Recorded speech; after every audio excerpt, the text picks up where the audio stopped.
Wednesday night Sports Delight, the platform sports talk show. I am your boy Smooth, along with Joe Bell. When it's about sports, it becomes your business. Business continues to pick up. Yes, Yep. Another Wednesday, Joe. How you be? Good to see you. Good to see you. I'm good. Just this daylight savings thing's messing with me a little bit. Usually I'm enjoying it, but now that I'm a mom, it's kind of messing me up a little bit. It's throwing me off my schedule. Yeah, and before I even continue, someone just entered, and he's back, y'all, for the first time in like 5 years. None other. Let me make sure he's together. I'm seeing the camera moving around. Okay, I think he's ready now. Ladies and gentlemen, another of our wonderful esteemed co-host, the one and only Stan, baby. What's going on? Oh my God. Is it me? It's me. What's going on, party people? Hi, Joe. What's up? I'm Stanton. Nice to meet you. Nice to meet you. I was gonna say that too. Living, chilling. Man, it's good to see you, man. How you been? Man, it's good to be seen. I've been good. I've been working. Boot up and out the way. That's what I've been telling people when they ask me how I've been. That's been it. Hey, those are. If I'm not here, I'm in Atlanta. If I'm not in Atlanta, I'm here. Those are things that I don't think anyone has any problems with. You know what I'm saying? Get out the way, boot up, doing you. You know what I'm saying? So that's real cool right there. Yeah, man. So yeah, I've been a happy sports fan. I've been a happy sports fan lately. Yes, we were getting to that later. We're going to definitely touch on that. Got to. I've been happy. I obviously don't follow NBA, but from our little text game, Stanton's been a little happy lately. Oh yeah. He definitely been excited. It's a good time for him. Hopefully they continue on. And who we are referring to are his Chicago Bulls. They got a squad, people, and they're gonna be something to mess with. I feel they had a great start to the season. They lost a few games over the last few games, but they still one of the top teams in the East, like top 4, I want to say. But they actually are playing some great basketball right now. They 7-3. Top 2. We're number 2. Okay, here we go. We're number 2. We're number 2. Tied. Yep. There you go. Let me see. Well, yeah, it's a 3-way split between some teams that, in all honesty, this is a fresh 3 for basketball. Hopefully, this 3 can maintain, but it's a nice look for the East, at least to me. Yeah, most definitely. Before we continue, for those watching for the first time, thank you very much. We definitely appreciate it. This show has been going on strong 4 years straight, consistently every Wednesday. We appreciate all the love that y'all have been showing us. Please feel free throughout the evening to just hit that like on Facebook. If you're on Twitter, if you're on YouTube, hit that like, share the stream with others. Let's spread this out because we have an incredible show in store for you. We plan on having a very special guest on our show later on today. And go on YouTube, subscribe, click on that. Bam! There we go. See, because anytime we go live, you will be notified. Yeah, so I think Stan, you have like a 5-second delay, so we got to adjust to you. Oh dear Lord, 5 seconds. Oh, this is gonna be a fun show. All right, strap in. Here we go. But it looks like his connection is trying to keep up with us, so we'll do the best we can, people, to make sure we provide y'all a great show this evening. So let's get right into it, man. This topic I want to discuss first, Joe. Matt Carpenter, he had his great post on Twitter to the Players Tribune. It was a great video that he did showing love to St. Louis. And first off, do you feel that he is no doubt a Cardinals Hall of Famer? Cardinals, yeah. I saw Claiborne's little thing, and I disagree with what Claiborne said, but his last 2 years were bad, and people always forget that like Carpenter came up and was strictly a second baseman, and then they moved him to third, and then they moved him to first. They talked about putting him in the outfield, which is crazy to me. And then he was literally, not in just Cardinals history, but in all the Major League history, one of the top leadoff hitters in the game ever. And then they decided like, hey, let's just move him to be a power hitter. You know, like that stuff hurts you being moving around like that, like crazy. So I think that, and obviously injuries affected his last couple of years, but I think he's a shoo-in for it. What about you, Stan? Matt Carpenter, is he a Cardinal Hall of Famer?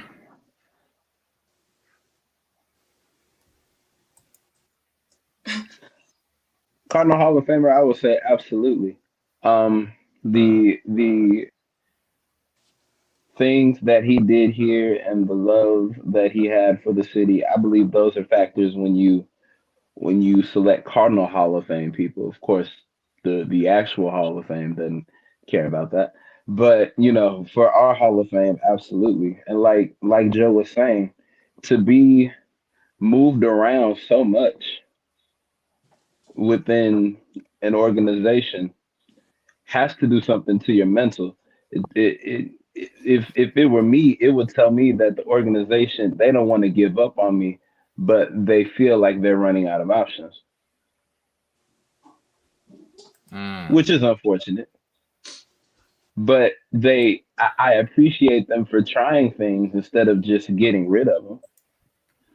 Some things worked, some things didn't. But I appreciate them for trying with Matt Carpenter.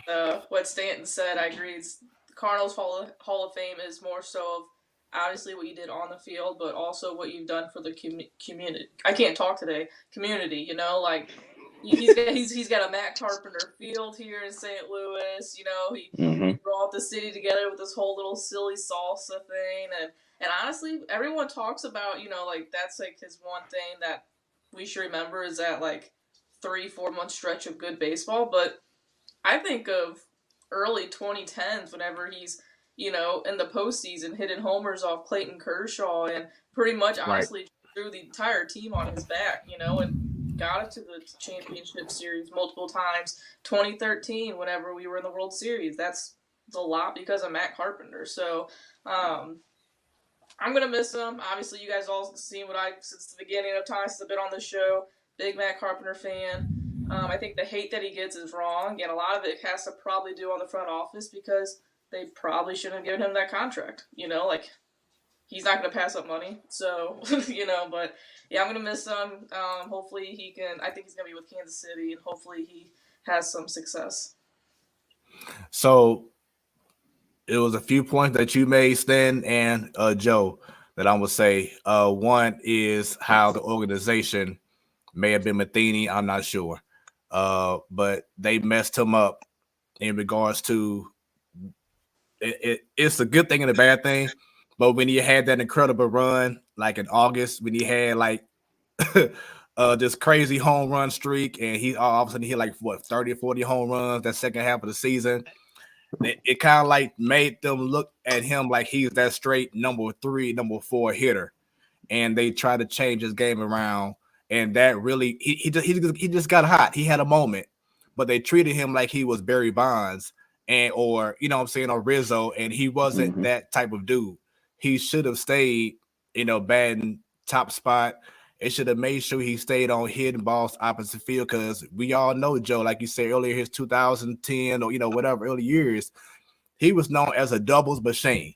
I mean, the dude, yeah, dude led the league. I mean, he found the gaps and he made things happen. But then when he had that one incredible run a few years back, hitting bombers, then all of a sudden you start hearing about what they say now. What's it called, Joe? Not flight. No, what's it called? Not exit velo, but what's it called? Flight something. What's it called? How they want everybody hit the ball in the air now. What's it called? I know what you're talking about, but that phrase they always say now in baseball. It'll come to me in a second. But just bottom line, what? No, I was just gonna say it's funny to bring up the height of the ball, everyone trying to hit the ball up into the air. But Yeah. I remember like Chris Bryant was like really in on that, like just trying Yeah. to do anything he can. But it's funny because Vlad Jr. was on MLB yesterday and he was saying that he just tries to hit line drives all over. Not Exactly. not just shots. He's trying to just hit line drives everywhere. So that still works in the game as well, obviously. Yeah. Like I said, the word will come back to me. I apologize, y'all. Shouts out to Ms. Williams, our faithful follower. I know, Ms. What's Williams, up, you Ms. are so Williams? excited to see Stan. I know she's Also, excited. shout out Bunny. I Yes. miss Bunny. Yeah. So Bunny, our wonderful co-host as well, she will be gone probably till 2022. Yeah. She get that bun in the oven out very soon. Maybe a Scorpio. So we shall see. Miss Williams. You real bent on this Scorpio thing. Good Lord. But there you go. There you go. Standing right on the screen for you. Hey, welcome back. Definitely. It's good to be back. It's good to be back. But like I said, with them trying to do that, he trying to change his approach up. He lost himself, and he just hasn't been able to recover. There we go, Miss Williams. There we go. But he just hasn't been able to recover. Look at Stan's face. And what's funny with us talking about this is me and Brendan were texting this morning about what the Cardinals are probably going to do, and we can talk about that later. But talking about moving carpet around all over the place is they kind of did that with Wong, and I forgot about it until Brendan mentioned it. He plays center field. Center field. I'm like, did we really do that? Yeah. We were that desperate. We were that desperate for something for offense. So you try to put Carpenter here and then, and that was the effect of, when they realized, okay, we paid Carpenter this extra money for whatever. We had to find a way to get him on the field, kind of like Dexter Fowler. You paid him all that money, you had to get him on the field, and you had to find ways to maneuver other guys around to still have them play as well. So that's the reason why Colton Wong was at the center field because they were trying to accommodate for who they signed up or what they signed recently in regards to an extension or whatever else. It was just one big mess, It was just really one big mess. Those were the Matheny days, as I remember. These last 2 years, though, just for any team and any player in baseball, has just been so weird. I'm not going to look at Matt Carpenter's 2020 and say he was garbage because a lot of people were garbage in 2020. Christian Yelich sucked ass in 2020 and he won the MVP. Oh, yeah. So I'm not going to do that. He still sucked. Yeah, and he wasn't even good this year. He ain't bounced back, man. But obviously, Carper, he played here and there. He would do something. He wouldn't do. It's just I just hope fans remember him as what he was, one of the best leadoff hitters the game's ever seen, and he gave us a lot of good memories here in St. Louis. And Joe, don't you dare shortchange that salsa. It was amazing. No, it was really freaking good. I never tried it. I got the salsa shirt. Nope, never tried it. A couple times a week. So the job I was working at the time when we were, surging. Oh wow, I said that.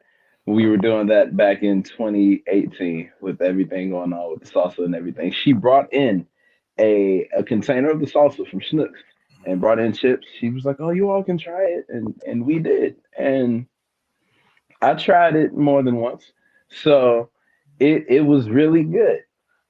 And I wish I had some more.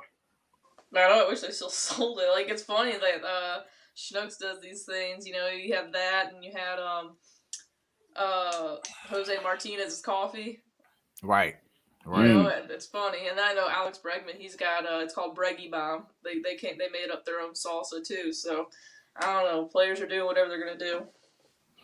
So I do want to go ahead and state for the record. All I'm saying is, I do want to say for the record real quick that yes, I do believe that Carpenter should be in the Cardinals Hall of Fame because he did do a whole lot during his time before the last 3 or 4 seasons. He was instrumental in regards to a lot of their postseason success. Unfortunately, he couldn't get that World Series ring, but he did get one, but it wasn't like he played a whole lot in 2011. But a ring is a ring. Exactly. But years gone by, he definitely was a force. He was the best leadoff hitter in all of baseball for a nice 3 or 4 year span. and had multiple All-Star appearances, whether that's second base or third base. So definitely got to show him love. You know what I'm saying? He was definitely great. It was just a matter of Cardinals need to realize, okay, he's not the same guy. But that's there. He's gone now. But thank you for the video, Carpenter. The reason why I asked that question earlier, Joe, is because I want to bring up this topic here. Who gets in first, Matt Carpenter or David Freese? David The Freese. reason why I bring this up, not even. Now, I say this because David Freese, of course, he's only there really for a moment, but Carpenter will be there because of a span of years. So, do you think that fans will take that into consideration? You got to remember now. So it is voted by the fans. And David Freese, we didn't have him the beginning of October. We don't make it to the World Series, so he's. People are going to put him in there because of a whole month, honestly. But that one moment you're talking about led us to a ring, to a parade and this and that. So, and I don't know what the Cardinals is like. Is it 6 years, 7 years like MLB, or how many years after?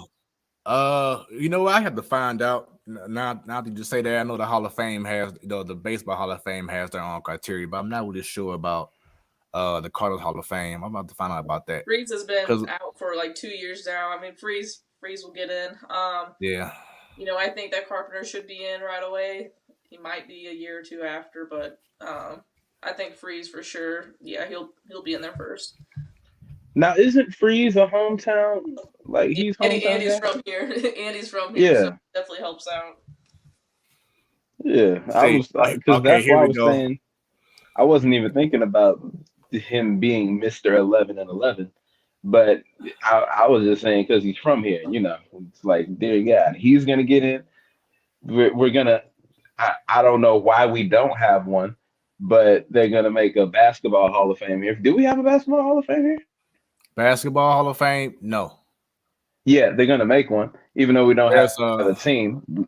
We should still have one due to the talent that we have put in the NBA and just in basketball, period. We've had a lot of them on this show. So I feel like they're going to build one of those, and Tatum's going to get in just because, like, everyone who's going to get in, they're going to get in because of their accolades, but they're going to get in automatically because they're from here. So, yeah. They should have just like a St. Louis. I don't know if they Sports do already, but just, so. Now, I was going to say that. But he can also say Cardinals Hall of Fame, both. Now Missouri does have a Missouri Sports Hall of Fame, and that's done every year downtown. So we do have that. Okay. Yeah. So we do have that. So I agree that David Freese will probably be the first one before Carpenter, just because, like you said, hometown kid. What a story. I know we in St. Louis, we label that World Series game the best World Series game ever, and it should be because it was. Yeah, funny though. We say that, but that was one of the most crappiest played games by both teams. It was. I mean, well, yeah. We don't talk about the beginning. We focus on the middle and the end. Like, it was brutal. And like David Freese was saying, I think in the World Series video, he was like thinking after he booted that ball and it hit his head, he's like, I know what the Post Dispatch is going to look like the next day. It was going to be that picture. But instead, he got a picture of him, celebrating with the team. But yeah, that was a very bad played game, but it worked out in the end for the Cardinals. And I did find out the criteria. So to be eligible for the Cardinals Hall of Fame, a player must have played 3 seasons for the Cardinals and have been retired from Major League Baseball for at least 3 years. Okay, yeah. So oh wow, Freese could get into it next year. Then I think he's been out for at least 3 in, 3 out. Yeah, so obviously he'll get in first. Then he was doing that. What's that thing they do down in Jupiter? Old players play, and then I think he looked awful. I'm sorry. Brendan showed me a picture. I was like, oh man, like I love you, but look a little rough. What happened? Right. All right. I'm sure he can still hit the ball good. So keeping up with the Cardinals, congrats, because it was announced this past Sunday night that we got some Gold Glovers all the way around, man. Not 1, not 2, not 3, not 4, but 5 times. Major League Baseball history. Shouts out to now this first person I'm gonna say I was definitely like, wow, that's crazy. But Tommy Edman Brennan got a Gold told me, and Glove. I about fell out of my chair like he'd be out longer. Yeah, I was like, go ahead on Edman, but he deserved it. He played his ass off at second base, and that's why I felt like when he started to show his stuff at second, there is no way he should go back to the outfield no more. Like second base need to be his spot. We'll see what happens next season. I know Norman Gorman's coming up in a whole nine, but if you want to have that tight defense next season, Edman has to be at second base. That's just my thoughts, but we'll see. He's gonna win that shortstop next year. Oh Lord. Hopefully we have I can see hopefully we have a different shortstop, but we'll see. We know how Mo Zaylock is. Paul Goldschmidt, he gets his first Gold Glove in St. Louis. Of course, Arenado, he got like 20,000 of them now. He's been in the league for 10 years, and he has 9 Gold Gloves. Is that correct, Joe? Yeah, every year he's been in the league, he has a Gold Glove. Okay, so 9 years, 9 Gold Gloves. There we go. And honestly, it was almost as shocking to me as Edman getting it this year, just because he had a bad start. Yeah, shaky, and then Machado. I mean, he had a great year too, and half the time he's playing in right field as well. So with a stupid shift, but I mean, I'm happy he won it, obviously. Yeah. And it could be because of his rep as well, because everybody just expects for him to automatically win every year. Tyler O'Neill, 2 years in a row that he won in left field. Harrison Bader finally gets his just due as a first timer. And was that it? Edman, Goldschmidt. What is that it? Arenado, Bader, O'Neill. That's it right there, ain't it? For the Cardinals. That's it. There we go. So shouts out to him, man. Hopefully next year, Dylan Carlson, he'll step up his game in right field, and he got the cannon. He got the range. Just got to make sure that you be on point with his plays. A few times he, would dive for the ball and it'll go under his glove or over his glove, whatever. But he has all the makings. Yeah, he has all the makings to be an outstanding right fielder. And then we'll see about the shortstop. And I was not surprised at all that Molina didn't get it. I don't think he had as good of a year as I thought he would be in regards to Gold Glove standard. What about yourself? Yeah, I think he started off really good, and then he had that injury with his foot in July, I think. And then I think that kind of, but Stallings, everyone talks about Stallings, how good he is. And I was surprised that Real Muto got up there as a finalist, because I watched the Phillies a lot this year, and I don't think he's as good as everyone makes it seem defensively. But, yeah, I mean, it sucks that Yachty didn't get it, but after that injury, I think that really just slowed him down a little bit. But hey, he gets another recommendation for it, and he's already got 9, so. And Stan, I know, of course, you haven't been on the show in a while, and I just want to get your overall thoughts on the firing of Mike Schilt and the hiring of Ali Marmol. So I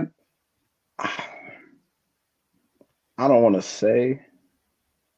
I don't know how to say this, because the firing, it didn't catch me off guard. But when I was looking at reactions to the wild card game and the pitcher switch and how people were not pleased with that, and when I was reading all those, I was like, so he made a call that cost St. Louis that was potentially the reason for us not advancing in the playoffs. And then you just remove all that extra stuff. It's another year we're not in the playoffs, but we're that close. I was like, yeah, front office is going to get tired. But it's funny because that has nothing to do with the reason why he was fired. Like, he had a job still after that, like a week after that. And like I said, they didn't win the game because they didn't score runs. Scored a run on a pass ball, and that's all they got. So that had nothing to do with it. The one thing I will say is I am nervous. I don't think they're just going to start sucking defensively out of nowhere, but that was Schultz's main priority. Every spring training is defense, defense, defense. And then look what happened. We have 5 Gold Glovers. And so, I don't know. I'm nervous for that, But guess who played a huge part in regards to preparation and getting guys together defensively too? Ali Marmot. Yeah, I mean, he's a bench coach, but I'm just saying. Ever since Schultz got here, a lot of good things happen, and that's true. He's also a finalist for Man of the Year. He's not going to get it. It's going to be Gabe Kapler, but it's just crazy that even in 2018, whenever he took over for not even a half a year, he got votes for Manager of the Year. He was obviously doing something right here. It was just a week or two after the wild card game, and they didn't like something. So we'll see what happens. Hey, that will be. I will probably just die laughing if he actually just end up winning it all of a sudden because of that, 17 game. I'll be like, wow, he will win. Yeah, it's definitely not going to happen. Like Gabe Kapler, the Giants winning 107 games. No one thought they were going to win 80 something. So, but yeah, it's just funny that he got recommendation, which I mean he should have. He was a good manager. So, yeah. So up next, let's go ahead and get right to our next topic. The Blues. So let me check in on their standings right now. So the Blues right now, they are currently 8-2. They just won last night against Winnipeg Jets. So they on top of the Central, looking good so far. The biggest issue that we have all witnessed has been COVID. Yep. And I mean, it's not just in hockey. It's going on in the NFL. It's going on in basketball. But just crazy how we get one person, Ryan O'Reilly, then he comes back. Then it was Side first, then Ryan O'Reilly, now Torrey Krug. But the team is playing good right now. Jordan Bennington has been outstanding. Has he changed at all right now, Joe? Has he changed your thought process on how he's been since the season started? I mean, I think he's a good goalie, but I still don't put him like top 3 to 5 like everyone else does. But I mean, again, last night he had probably the game of his life since 2019. And hopefully he keeps it up. A hot, good goalie is the reason why teams hoist Stanley Cups. So hopefully he keeps it going for the rest of the year. Obviously, that's a lot to say. We're only like a month in, but yeah, I mean, he was great.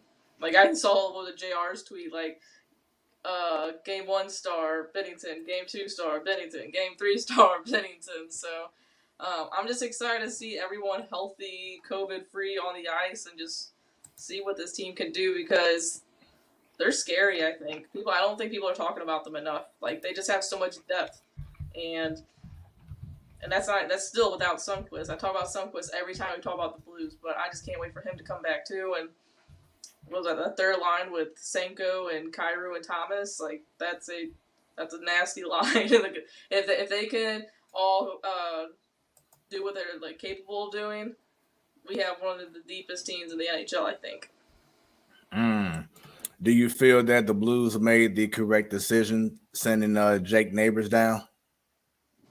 Yeah, it's kind of like whenever you have, people from Memphis come up and they're just sitting on the bench, like if he's not going to play, then we're hurting him more than he's helping us. So, yeah, let him get some playing time in down there. Yeah, but and I'm still been very, very surprised. Well, yes, I won't say surprised, but I guess because he's healthy now. Vlad Tarasenko, he's been playing. He's not maybe scoring like all the goals, but in regards to him being out there, being a force, making plays happen. I'm glad that he's doing his thing. It's still undecided if he's going to be staying long term this full season with the Blues. I feel like he might as well stay for the full year and then off season. You know what I'm saying? If you want to go. Hell, you know what I'm saying? It would be weird for him to get traded if he has a good to decent year, like up until whenever the trade deadline is. It would be weird, but weirder things have happened, I guess.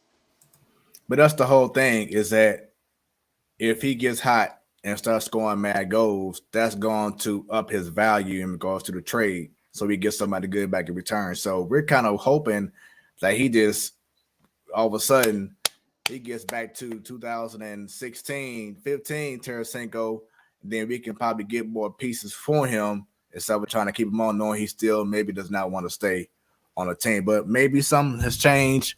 We shall see. Excuse me. But definitely, happy that he's doing his thing. Haven't seen a whole lot still from Robert Thomas. Have you? They were even talking about it last night. He's starting to show a little bit more upside, but yeah, I feel like he was, the talk of the town whenever he was a quote unquote rookie, and he hasn't really shown it, the it factor that we all thought he had. But hopefully that changes. With the Tarasenko thing, I will say, if we're gonna be trading him, the only guy I want is Matthew Tkachuk. So yeah, that would definitely make sense. They talked about next offseason, this coming offseason would be the time for him to be traded. So we'll see. But I would take him in a heartbeat. Yeah, that'd be the perfect story.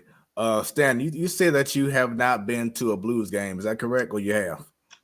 I was there. They were playing hockey. It counts. You were there in spirit. They were there. It was a game. Okay. How long ago was this? It's been a long time. I used to be a part of the YMCA Boys Choir. We were asked to sing at a Blues game a long time ago. We went and sang. I was watching the game a little bit, seeing what was going on, and I had no clue what was happening because before that, the only thing I associated with hockey was pure justified violence. I don't know why I thought it was justified. They never got in trouble for it, but anything I see hockey related is people getting punched in the face and slammed in the wall. So I was looking for all of that. None of that was happening. They were just skating around, and I was fully disappointed. So after that, I was like, you know what? Hockey is just hockey. But then fast forward, I'm working for a company that I no longer work for. Almost said in it. I'm with the manager. We are out doing after work branch bonding, and there's a Blues game on, and I'm watching it, and I'm intrigued. And so since then, I haven't been fully glued to it, but I've got the notifications turned on for the Blues on my ESPN app. That's a start.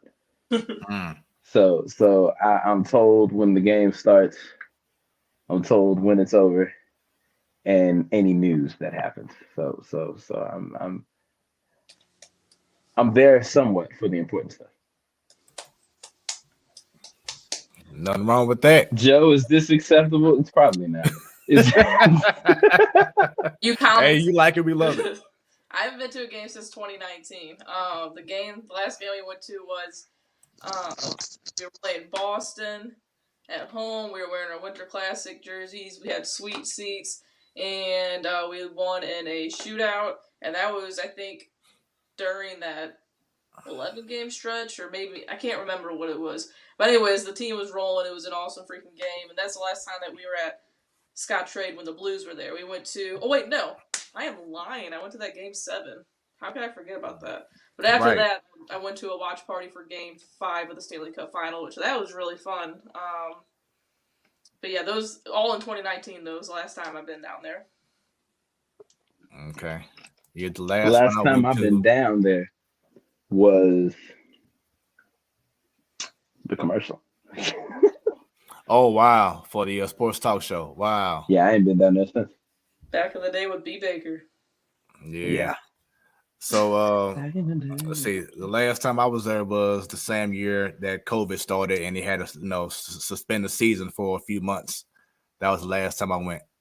So, but yeah, it's crazy. But definitely, I would advise anyone who has not been to a Blues hockey game, go. It is a fun experience. The music is jumping, and especially with the Enterprise Center getting that lift. You know what I'm saying? It's brighter. It's more of a modernized arena. It's perfect for all kind of venues. It's just a very cool setting now. So definitely go to a hockey game and enjoy yourselves. Miss Williams says she thinks she may have seen a Blues game years ago. Wow. You mean like at the Checker Dome? You mean decades Damn. ago, not years. The Checker Dome? That's decades ago. Lord. Cloud, have mercy. Man. But yeah, definitely go to a Blues game. I think y'all, for people who haven't been before, they'll like it. Let's get right to some NFL talk. So the season is going on, man. Tomorrow night is what, week 9, I believe. I thought we were on week 10. Yeah, week 10. There we go. Right now, AFC East, Buffalo Bills up 5-3. Right behind them, the New England Patriots. Mac Jones is finally getting together. Do you think, Stan, that the Patriots could be bound to go back to the playoffs now? Well, there's a little talk going on right now between them and a certain newly unrestricted free agent. So if they do that, for sure, because that'll just be another target. But for right now, the way they're playing, Mac Jones is making sure that no one questions the selection of him over Cam Newton, who is, despite what these last couple of seasons have shown, he is a Super Bowl playing quarterback and a league MVP. So he's definitely proving why he was selected over him. So can they make the playoffs? It's the NFL. Smooth anything is possible. Hey, the Jaguars beat the Bills this weekend, okay? Let's just, that was rough. Talk about it, Joe. But yeah, in regards to Mac Jones, I feel like he's the perfect Bill Belichick disciple. You know what I'm saying? He's not flamboyant. He's not, in the news. He's not doing this. He's not doing that. Of course, he's a rookie, but he has that makeup of like the perfect Bill Belichick type quarterback where he's going to, like, if you heard before, there are reports that he had to teach Cam Newton the offense, and Cam Newton was already on the team last year. So the rookie was teaching Cam Newton, the offense, if that was true. But just to me, he sounds like the perfect Bill Belichick type guy to run that team. And the confidence is showing more and more each week as they now have a 3-game winning streak. But definitely sounds like a Tom Brady 2.0, if you ask me. Exactly. I didn't want to say it, but you said it for me. Exactly. It sounds like to me a Tom Brady 2.0, and we shall see. And the AFC North, the Baltimore, Ravens 6-2, right behind them. All of a sudden, just when you thought that things were looking bad in Pittsburgh, now they won 4 in a row, and they are. And Stan just left us for a second, so there you go. So man. Got you. So like I said before, Steelers, now they won 4 in a row. Looked like Ben Roethlisberger was done. And now they won 4 in a row. Juju Smith out for the year after week 1, week 2 of the season, but they still won 4 in a row. They are like 1 game back of the Baltimore Ravens, while the Browns and the Bengals are both 5-4. So the AFC North is very tight right now. Do you see that being the Ravens division? Can anybody else sneak in, take over their place, Stan? I mean, this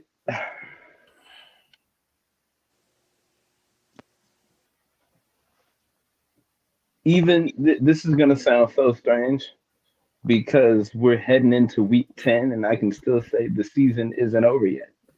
Right. We still got what feels like an equal length half of the season left. And Jamar Chase is doing great things in Cincinnati. despite the drama, or I wouldn't even say it's drama, but despite what's going on in Cleveland right now, they're still prospering. Who's right after the Ravens? Pittsburgh Steelers. Pittsburgh. That's right. That's right. Pittsburgh always finds a way to do something. I don't know what Mike Tomlin's got, but he's got something. And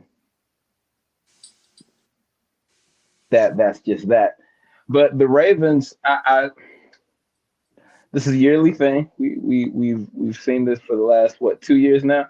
We want them to succeed so much. We want so much for Lamar Jackson and that team. We want them to win the whole thing. But they always end up being another victim of the Plaxico Barris effect.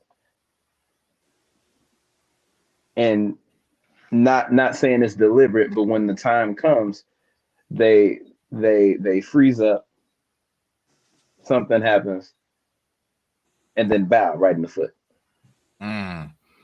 It kind of reminds me, this division you guys were talking about, of how the AL East was this year. Baseball kind of just feels like it's up in the air going into Week 10, and anyone can honestly win it. Like, I know you said the Bengals and the Browns are, tied for third, but it just seems like it's up in the air. Anyone can really, take it.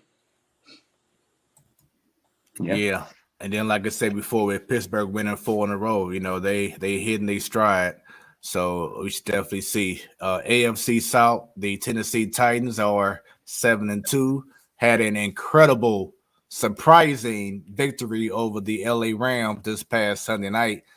Derrick Henry looks like he may be out for the rest of the year. We shall see. He may do a surprise comeback later on down the road, but we shall see. They did sign Adrian Peterson, AD 28 all day. So I think he's a perfect fit for that team. But he's AP 8 now. AP, right? AP 8. He's AP 8 now. Yeah, we shall see if he gonna be AP 8 or ARP or ARP or whatever. He what, 30-something years old. So either way, he just got his 125th career touchdown. Yeah. So shouts out to him. Like I said, I feel like once he continues to gel with the guys, he's gonna be perfect for that system because he's always been a hard runner, and that team is all about being down the trenches. And you see what Derrick Henry has done. So Tennessee looking very good right now. I'll leave it at that in regards to the AFC South because everybody else just pretty much sucks. AFC West, the Los Angeles Chargers are 5-3. They are tied with with Las Vegas Raiders at 5-3. The Chiefs and the Broncos are 5-4. So that division, just like the AFC North, everyone's right there. Everyone is right together. So if it just takes one team to have like a good winning streak, you're good to go. And after the bad start the Chiefs have had, they now won 2 in a row. They're still playing bad. They still playing bad, but they only 1 game out of the top spot. Hey guys, breaking news. Andy Reid is back. This guy who was coaching the last 2 years in Kansas City, I don't know who that guy was, but Andy Reid is back. Got you. Yeah, because for a while, like you said, we didn't know who that head coach was. He didn't know who that guy was winning a Super Bowl and going back again. Shouts out to Andy Reid's back. Shouts out to a friend of ours on the show, former professional wrestler T-Bone Funk, says Frank Gore lasted a while to his 30s, so AP should be fine. Frank Gore about to box. We'll get into that later. And earlier, when he said I saw them at Tampa, he was referring to the Blues a few years ago. So there we go. Okay. But yeah, shouts out to T-Bone Funk, man. He is starting his own wrestling promotion. And I'm very excited for him. We talked a few weeks ago. I look forward to going out there and seeing what he's doing. He's doing big things for the community, holding things down for inspiring wrestlers. So shouts out to you, T-Bone. Shouts out to your wife and to your little one. Hope everybody is well out there in warm, sunny, beautiful Orlando, Florida. Right. The weather is so nice. Man. All right. So in the NFC East, Dallas Cowboys, they had a surprising loss this past Sunday against the Broncos. So they are now 6-2, but they're looking very good because everybody else in the NFC East sucks. NFC North, Green Bay Packers are 7-2. Everybody else in that division sucks. NFC South, the Tampa Bay Buccaneers, the reigning defending champions, they are 6-2. Right behind them are the Saints, and then the Falcons are 4-4, and the Panthers are 4-5. So the NFC South looks pretty competitive. The Saints are up one game. I'm sorry, are behind one game. Falcons are 2 games behind. So it's still close in the NFC South. And then in the NFC West, Real quick, I want to say shout out to Jameis Winston. May he recover quickly. Yeah. But within the proper time for a proper recovery, because that's just that isn't what I expected for the season. But then again, no injury is ever expected. But that one, no. Hey Joe, if Annie would have seen this from Miss Williams, I mean, Cowboys gonna do what Cowboys gonna do. I don't know if Miss Williams has said that on Ladies' Night before. Nope. No, she hasn't. I don't think. All right, so next time they lose the week before Ladies' Night, I'm gonna type it in, and I need Miss Williams to follow up. Like that's what's gonna happen. That's what we're gonna do. December 1st, so they need to lose on November 28th. And by the way, before we continue, shouts out to you, Joe, to Sharita, to Annie, to Coach Trigger. Y'all put on an amazing production last week for Ladies' Night. Y'all held that down. I was so impressed with the chemistry. I was so impressed with how Annie and Sharita came together and wanted to make sure everything was nice in order. And y'all did y'all thing. So Ladies' Night continues to get better and better. And all I gotta do is just sit back and just produce it. Put it out there for the world to see. And y'all did an incredible job. So Joe, Annie, once again, Sharita, Coach Stringer, incredible job last week on Ladies' Night. Yeah, last week was a lot of fun. We had a lot of laughs. So I talked about some weird things for a little bit, but I don't know if the beer was making it a little bit better, but it was a funny show, and I can't wait for the next one now, and I can't wait for Bunny to be back to enjoy it with us. So, but yeah, it was definitely a lot of fun, and Annie and Sharita, they definitely pretty professional with how they sent everything out, because like I haven't been on a Ladies' Night in a couple months, so yeah. They made it easy for me to get back into it, but it was fun. Yeah. So, have you fully recovered from the Astros losing? Yeah, like I said, I was done with it the next day. Like, went to bed a little upset, and then I'm good. Now, like, my sports nightmare might be happening, though, so. CBA. Right. Yeah. So we'll see what happens. That's what I said last week for my sports nightmare. So, I don't know. I'm just ready for all this stuff to free agency to start happening and see what the Cardinals don't do. So I'm getting heartbroken about that. All right. Once again, this is the Platform Sports Talk Show, your Wednesday night sports delight. We appreciate everyone tuning in. Make sure y'all keep on sharing this stream right now with the peoples. If you have a sports topic that you want to discuss, leave comments. And as you've seen from previous people, your comment will be shown on the screen. We're going to make you famous because this show is going all the way around, y'all, whether we're on Facebook, Twitter, YouTube, and as you see on the ticker, even on Roku. So continue to leave those comments and questions. Let's have some fun with y'all. We are still waiting on word from our special guest, so we hope that he will be on the show very soon. So we shall see. We pray everything is all right with him, and we look forward to hopefully having our special guest on. And let me just check on, make sure stand is good. Okay. So we'll go ahead and start off a little bit. And let's see here. Once again, if you have anything you want to talk about in regards to sports, let's go ahead and discuss it. This is the reason why we have this show 4 years strong, continues to get better and better. Of course, we start off being all together in person a lot, but due to the pandemic, we had to change things up and we had to adjust, and we're doing it. And the show continues to get better and better. So we thank each and every one of y'all for supporting the platform Sports Talk Show. Going back to football, NFC West, the Cardinals are 8-1, playing incredible. They lost. I'm not sure if I can call him like the heart and soul because it's only his first year with the team.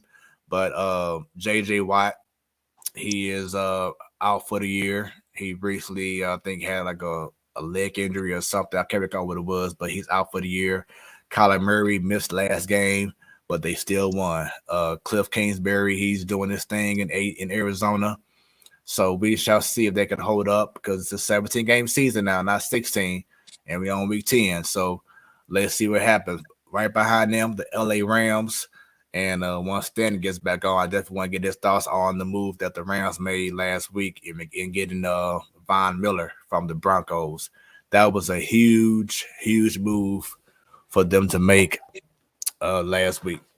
And he didn't play last Sunday. He was nursing an injury from the Broncos. But we shall see, man. Having him along with Jalen Ramsey, Aaron Donald, Leonard Floyd. I mean, oh my God, that defense should be just straight nasty with it. Joe, I'm trying to think. Did you have the Cardinals and the Chiefs in the Super Bowl? Who did you have? I know I had the Cardinals in there for sure. I can't remember who they were going. It might have been the Chiefs. I can't remember. Yeah, so far you looking pretty good in regards to the Cardinals. This was 10 weeks ago when we talked about this, but right. JJ Watt, I know, he's only one man, but he's one reason why I said that. Like, I'm a big Watt fan whenever he was over with the Texans, so speedy recovery to him. But yeah, Kyler Murray, it's big that they won a game without him because he looks like the real deal. So he's fun to watch. So I'm sure you probably heard about it. What was your thoughts on this Aaron Rodgers situation? Pretty much lying. I'm only seeing like memes on Twitter, like that's really all I'm seeing. So the Cardinals and Chiefs would be a fun Super Bowl. Yeah. But what? So like, did he not get the vaccine, or did he? Like, I don't I said, all I've seen is stuff funny things on Twitter. So he labeled it as he was immunized, not vaccinated, but he took this shot of something that he was referred to by Joe Rogan that's supposed to be working. But the whole thing is that you did things on your own and you wasn't upfront with what you did, and you put yourself at risk along with not being upfront with your teammates. Or the organization may have knew, but it wasn't out there until it got leaked, 2 weeks ago. So, but the whole thing is that because he didn't take the proper protocols by the NFLPA, you broke multiple protocols and rules that are supposed to be abided by if you are vaccinated or if you're not vaccinated. So, like, if you are vaccinated, you don't have to have a mask on in certain spots. You don't have to, whatever.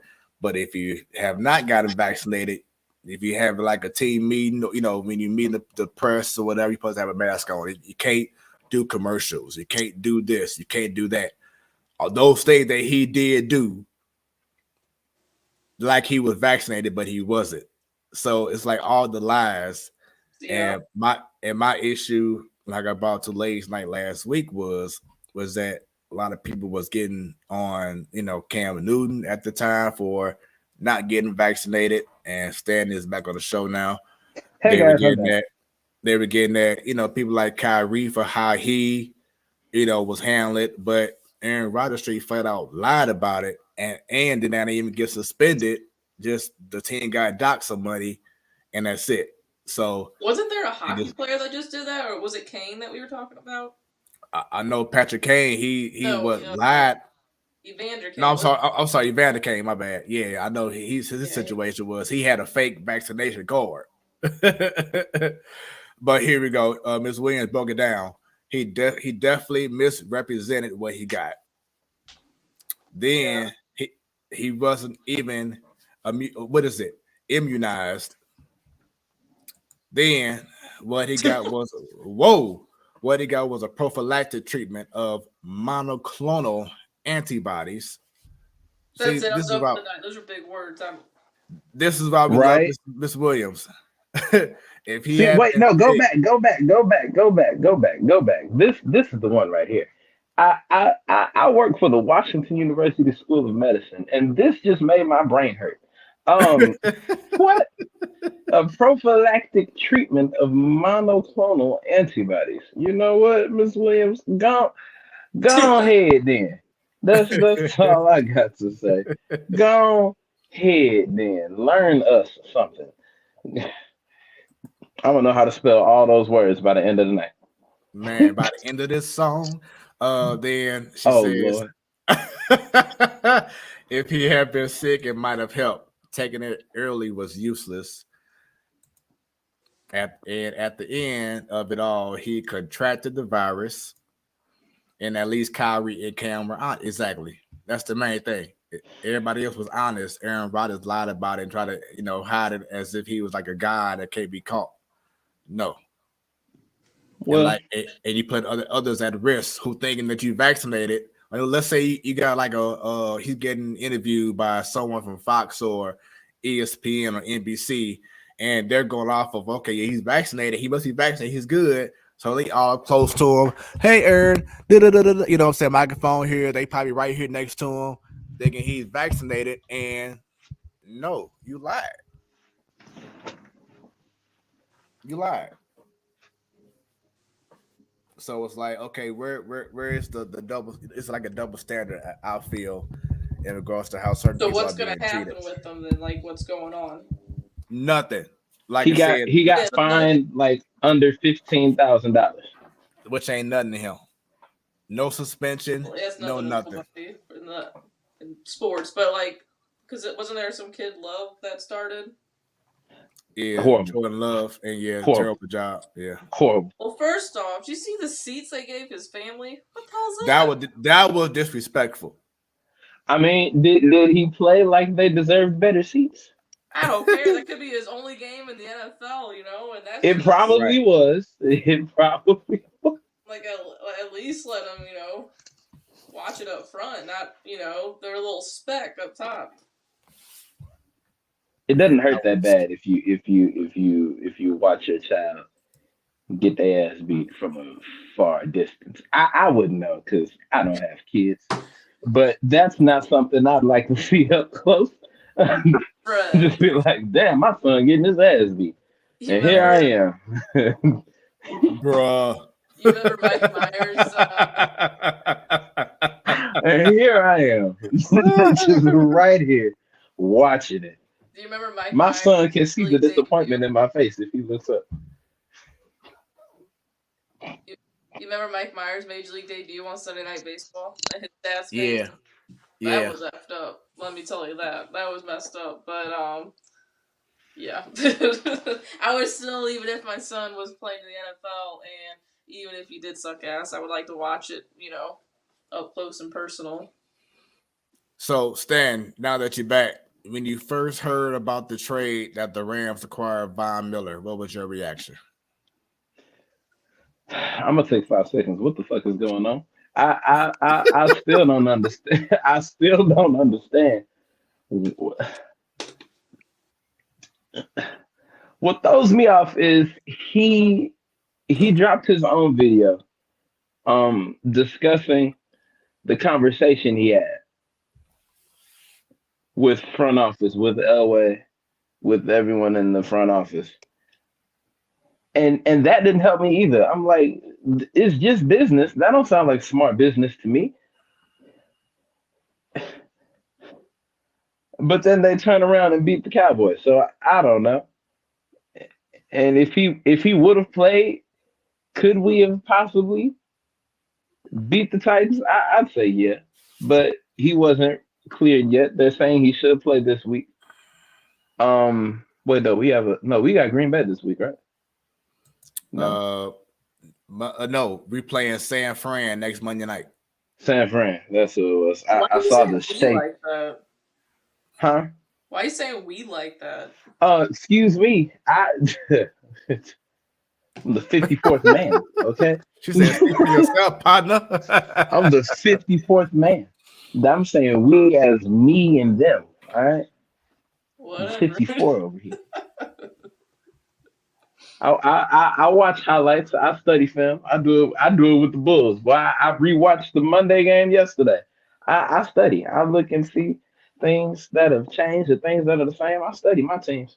That's why I'm a happy sports fan right now, with the exception of this weekend. From Monday on, I was happy. This weekend, I was sad.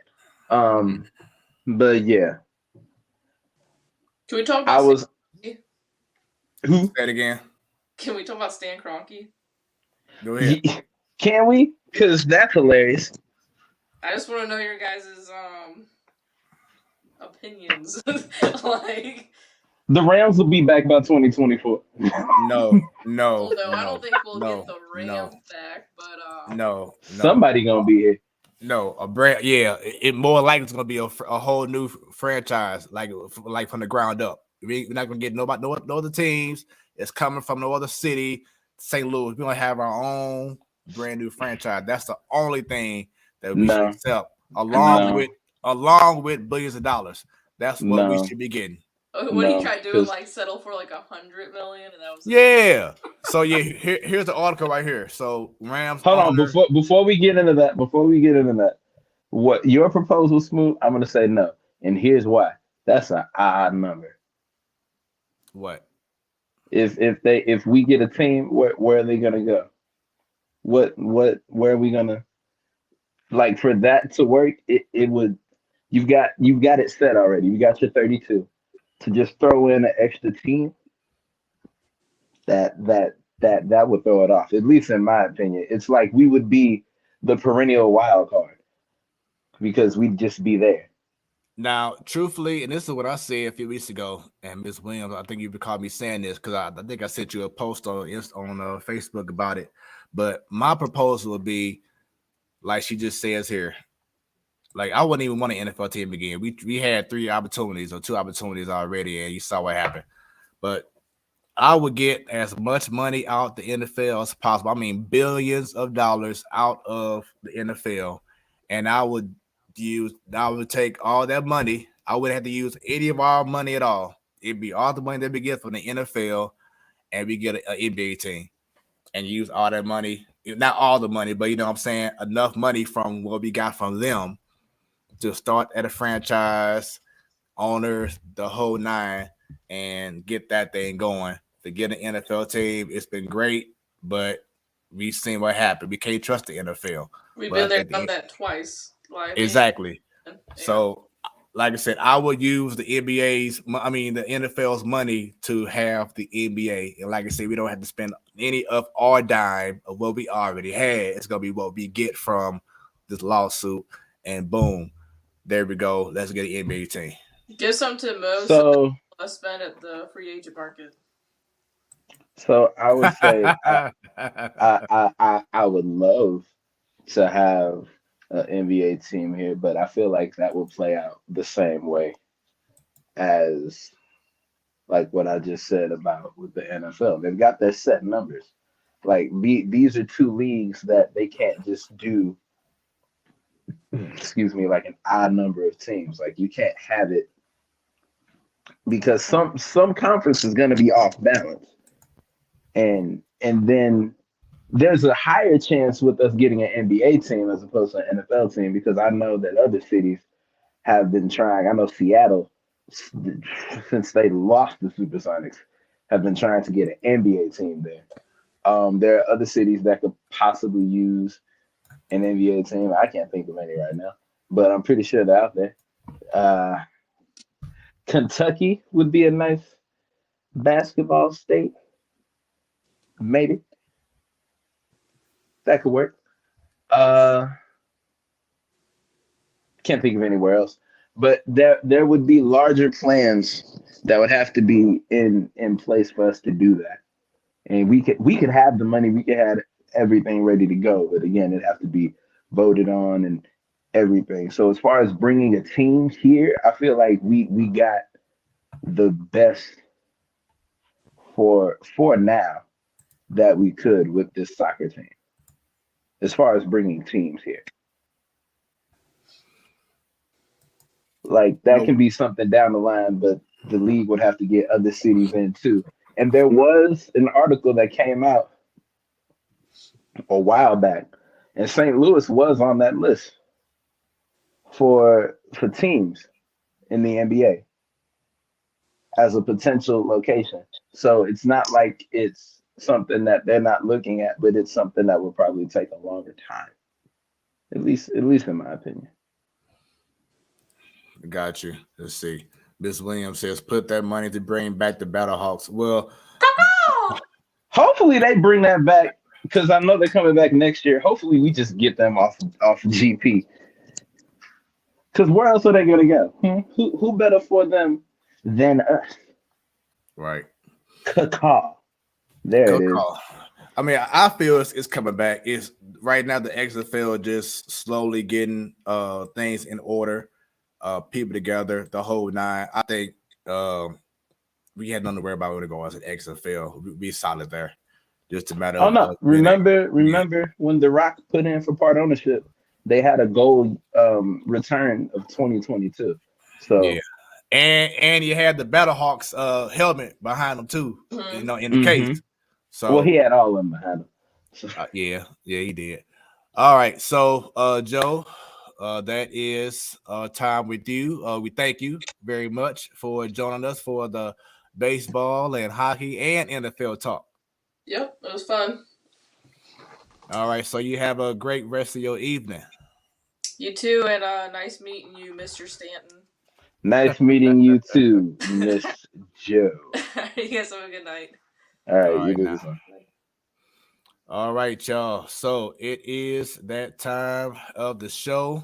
Our special guest is ready to rock and roll. He's currently on the road, so we don't advertise for videoing and being on the conference call and everything. But if you got like that, you got like that. Just be safe out there. But this dude here, I met him during my junior year in high school. Funny story real quick. Playing summer league basketball at the V and playing like this AAU team, they had these little teams that was together, maybe not AAU, but these teams that were just put together in the city that we would play. And he was one of those cats, man, young, little string bean.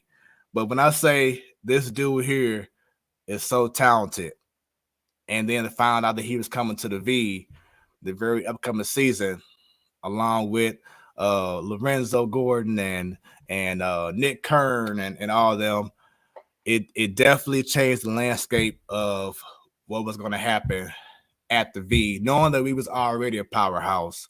But he's definitely one of those guys that continued the legacy. And me personally, I would set him apart from so many other people who I knew from the V, who I played with, because he had a different spirit about him, a different soul, and real down-to-earth cat that I definitely, respect. And look forward to talking to him about that and much more. He went to Mizzou, held things down there. He is now the head coach at Kirkwood High School. He's making a difference out there as well. Without any further ado, y'all, the one and only, the legend from the V, now representing Kirkwood, Jimmie McKinney. What's going on, man? What's happening, man? I'm sorry I'm late, man. Just got out of practice. You know how they go. Hey, you know how it was back when you and I played, late night at the V in the pit. So we know how it is. You already know it. You already know it. And by the way, man, that was a real nice introduction, though. Hey, that's what I do, man. I have those great introductions for my special guest, man. It's all about you showing love, giving you your flowers, man. So thank you for taking time out your day. Oh yeah, man, it's all love, man. Thank you for taking time out of your night to be on the show. We know you're busy, getting ready for the upcoming season. What's been going on with you though, man? Man, not much, man. Grinding, man. Trying to get these boys ready for this upcoming season, man, and trying to have, a pretty good, decent season. That's about it, man. That's about it. That's what's up. That's what's up. So Stan, he's one of our co-hosts, Jimmie McKinney. Just want to get y'all introduced real quick. How you doing, sir? How you doing? Man, I'm doing good. Appreciate you coming on the show for us this evening. Can't wait to get this started with you. It's my pleasure. My pleasure. Yeah, man. So let's go ahead and get it on, man, before we get even deeper. Can you go ahead and just tell us, man, when will you say that you fell in love with sports? With sports or basketball? Sports. My first love is baseball. I always was a baseball guy. I played baseball when I started playing baseball when I was probably about 5 years old. And I played baseball all the way up into high school. And that was just one thing that I was, I probably want to say that I was better in baseball than I was in basketball. But, Vashon was just so much of a powerhouse in basketball, and baseball wasn't really, that much of an excitement, to the high school. So obviously, I turned to basketball more than baseball, but baseball is my first love, and baseball still is my first love. That's what's up, man. People ask me about, my favorite sport. Back then, when I was younger, I would say, basketball, but I came around to be just like you, that I feel like just baseball just has a different feel and love for me that basketball, which I love as well, but just something about baseball that just has me over the top. Stan, what about yourself? Like, which sport is that one for you?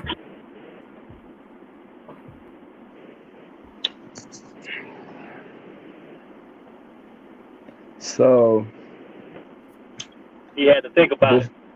Right. No, because what's crazy is can you love a sport that you never played? Can you do that? Or that you played but you didn't really get into it as you probably could have? Oh yeah. Okay. So yeah, back in elementary school, I was on the soccer team, and being on the soccer team was probably some of the funnest. Yep, just made a word. The funnest times I experienced. I didn't stick with it because it was an overlapping schedule with other sports that I was playing. I was in basketball smooth. You know my ball and basketball days. I ain't gonna go into it. I ain't gonna go into it, but you already know. Yeah, I was getting it in around that time, so I couldn't really keep the two going because the schedule was conflicted. So I went with basketball because it was inside and it was getting cold outside. So I made a smart decision for my health. And so yeah, so soccer brought me pure joy. Like I understand that the objectives of the game. We were kids. There were no like plays, no formations. We were just trying to get the ball in the goal. That was all. It was just carefree but organized. So I loved it. Okay. So Jimmie, we got a comment. Got a comment already from a guy that you went to middle school with. Do you remember the name Randall Lay? Randall Lay. His name sounds very familiar. Yeah, he commented right now saying that you went to middle school with him. Yeah. What was it? Normandy Middle? Yep, that's him. Okay. Randall Lay. His name sounds very, very familiar. Yeah. Tell him I said what's up. Oh yeah, he's right here. He says he was a nobody. So he say that, Jimmie, but he ended up being I'm sorry, say it one more time. He said that he was a nobody, but he ended up being a professional wrestler. So he definitely held his own. Oh, that's a fact. No, he definitely was a somebody. Exactly. Definitely was somebody, and he doing big things right now. So going back, so you Yeah. said your first love of baseball. Who was it that you was following a lot when you was trying to get into the game of baseball? Who were some of these players that you was watching on TV that you kind of like, man, I want to be like him, or I want to have a game like this guy here? I would say more so watching on TV. Of course, it was like Cardinals. I'm still a big diehard Cardinals fan. Obviously, but I would say that put the bat in my hand was my father.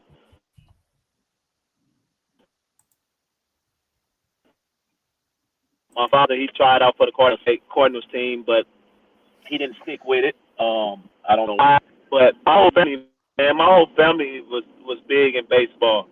Like we used to play court on the side of the house. I'm talking about when I say it was probably about 25 people that was out.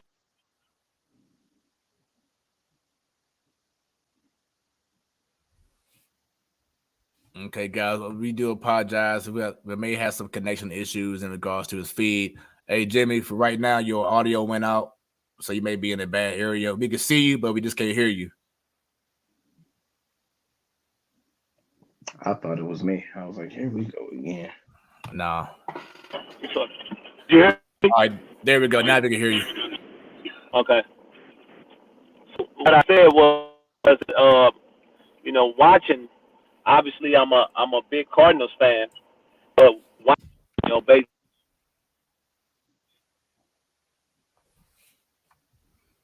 No, he must be down in the boondocks or something. Stan, his signal going in and out. My Let's see. signal's still going in and out. All right, now it's better. It's better now. Yeah, I don't, man. I guess I got this, cheap iPhone. Whoa! Whoa! There you go. Call him out. Whoa! All right, look. Can I remove guests? We can go ahead and get this out the way. Go ahead and end this show.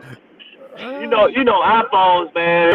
When they come out with new ones, man, the old one start acting up, man. So you can buy the new one. You know how that Oh goes. yeah. That So is it's a whole setup, huh? Mine show been acting up. Look, I'm still on the 11. I'm like, all right, cool. I hear what y'all trying to say. Yeah, that's crazy how they do that. But if you can hear me, yeah, like I said, Cardinals was, I'm still a huge Cardinals fan. So Ozzie Smith, obviously, Ozzie Smith, Ben Coleman, Willie McGee, all those guys, man, and it was fun to watch. But I think my family put the bat in my hand, especially my dad. We used to always play court on the side of the house, man. It used to be probably 20 people playing court on the side of the house. So that I think that's what really started it off. That's what's up. So, how did you get introduced to basketball? I didn't start playing organized basketball until I got, I want to say, right before middle school. I was kind of late playing basketball. So basketball, we used to play in the neighborhood, pick up in the neighborhood and stuff like that, and it was just happening that my baseball team had a basketball team, and then I started playing with them, and then after a while, then I started playing with Matthew Dickey, Ray Merriweather. I started playing with them. And then I met like John. That's how I met Big Boom, Darren Boom. That's how I met Nick Kern and all those guys because I started playing on their basketball team, and that's how we first met. So that's how I really started playing organized basketball. That's what's up. So sticking with basketball. Well, before I even stick with basketball, you still like the type that like to play more than just basketball and baseball. Was there any other sport that you had any interest in or that you participated in? Oh man, in my family, man, my family was nothing but a sports fanatic family. So we played everything. We played football. We played basketball. We played baseball. We played, we played all the main three sports like football, basketball, baseball. We played all those. We played all those sports. So yeah, I played football. I played football for a little bit of time. I wish I would have stuck with it though. I really did. But now my son, both my sons, I got a son that's a senior as at Vashon, and then I also that plays football. He's a football guy. And I also have a seventh grade. So I kind of wish I would have stuck with it. And what was your position in football? Of course, I mean I can throw the ball I probably can throw the ball like I want to say about 70 yards. So quarterback. It had Okay. to be none other than 5 people. I can see that. I can definitely see that. So going back, and that's no exaggeration though. Straight facts. I love it. It's the confidence right there. All right. So going back to basketball, who would you say as you were growing up, like you said, playing with Boone and them, and Kern, Mac Dickey, that them leagues? Who would you say that you like modeled your game off of? Who would they say? No, who would you say you modeled your game off of? Looks like we lost his signal, so we hope to get him back. We apologize, y'all. Mm-hmm. That's technology for you. So hopefully go ahead and get back in very soon. We try to get to the meat and potatoes of his upbringing, y'all, on the platform Sports Talk Show. Keep them shares going right now. We appreciate all the love y'all been showing us so far. Keep them comments coming. If you have any cool stories that you have with Jimmie. Appreciate all y'all, man. We really do. Yeah. If you have any questions you want to ask, we'll go ahead and post it. Shouts out to Jeanette Williams. V-side, get ready to roll. There we go. And they were all great players too. Class of 02.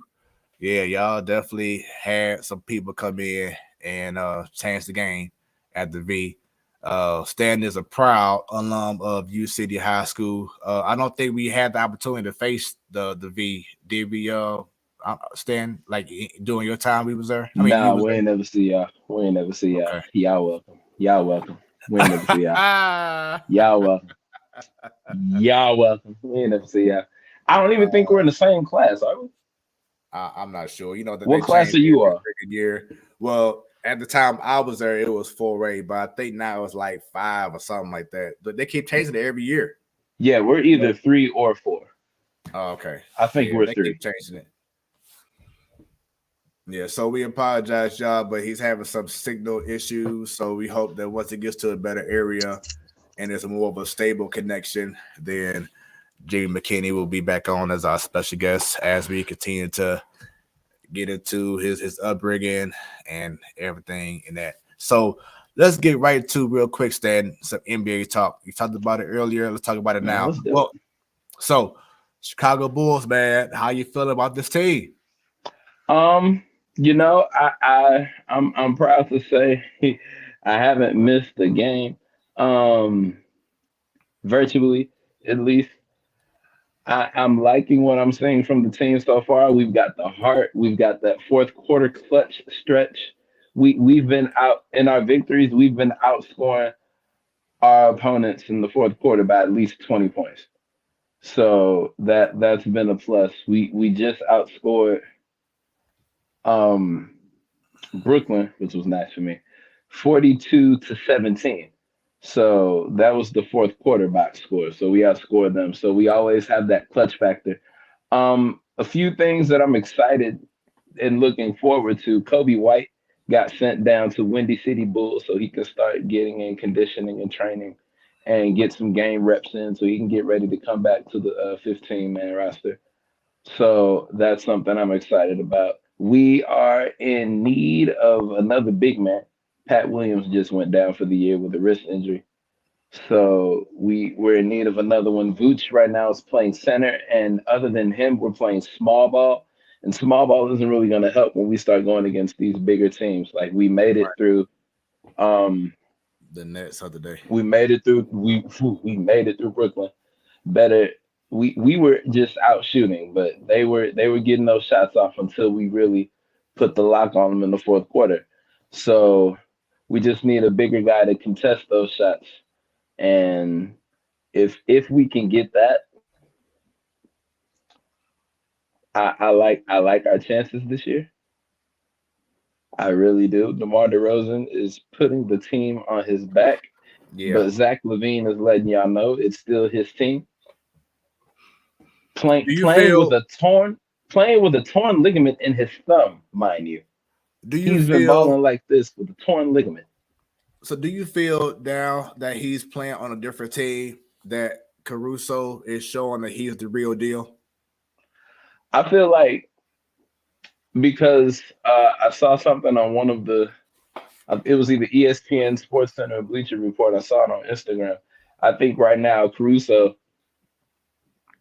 it's not even the team. Caruso is playing for him. Caruso's got a chip on his shoulder. He went to Chicago. I don't know if you saw that post. He went to Chicago. Chicago gave him a number. He came back to LA and was like, can you all match this? And they just told him no. Right. And then he was like, well, can y'all do a little less? And he said no. So it's like, a lot of the success in LA, I'm not gonna say that a lot of it you can give to Caruso, but Caruso definitely played his part, and he's showing you here this season that he's that guy. He can be that reliable role player, that six man coming off of the bench. Right now, even though he's coming off the bench, he's third in the league in total steals. And he's just coming off the bench. He's at 23 steals right now. And I don't even know, because they're playing right now.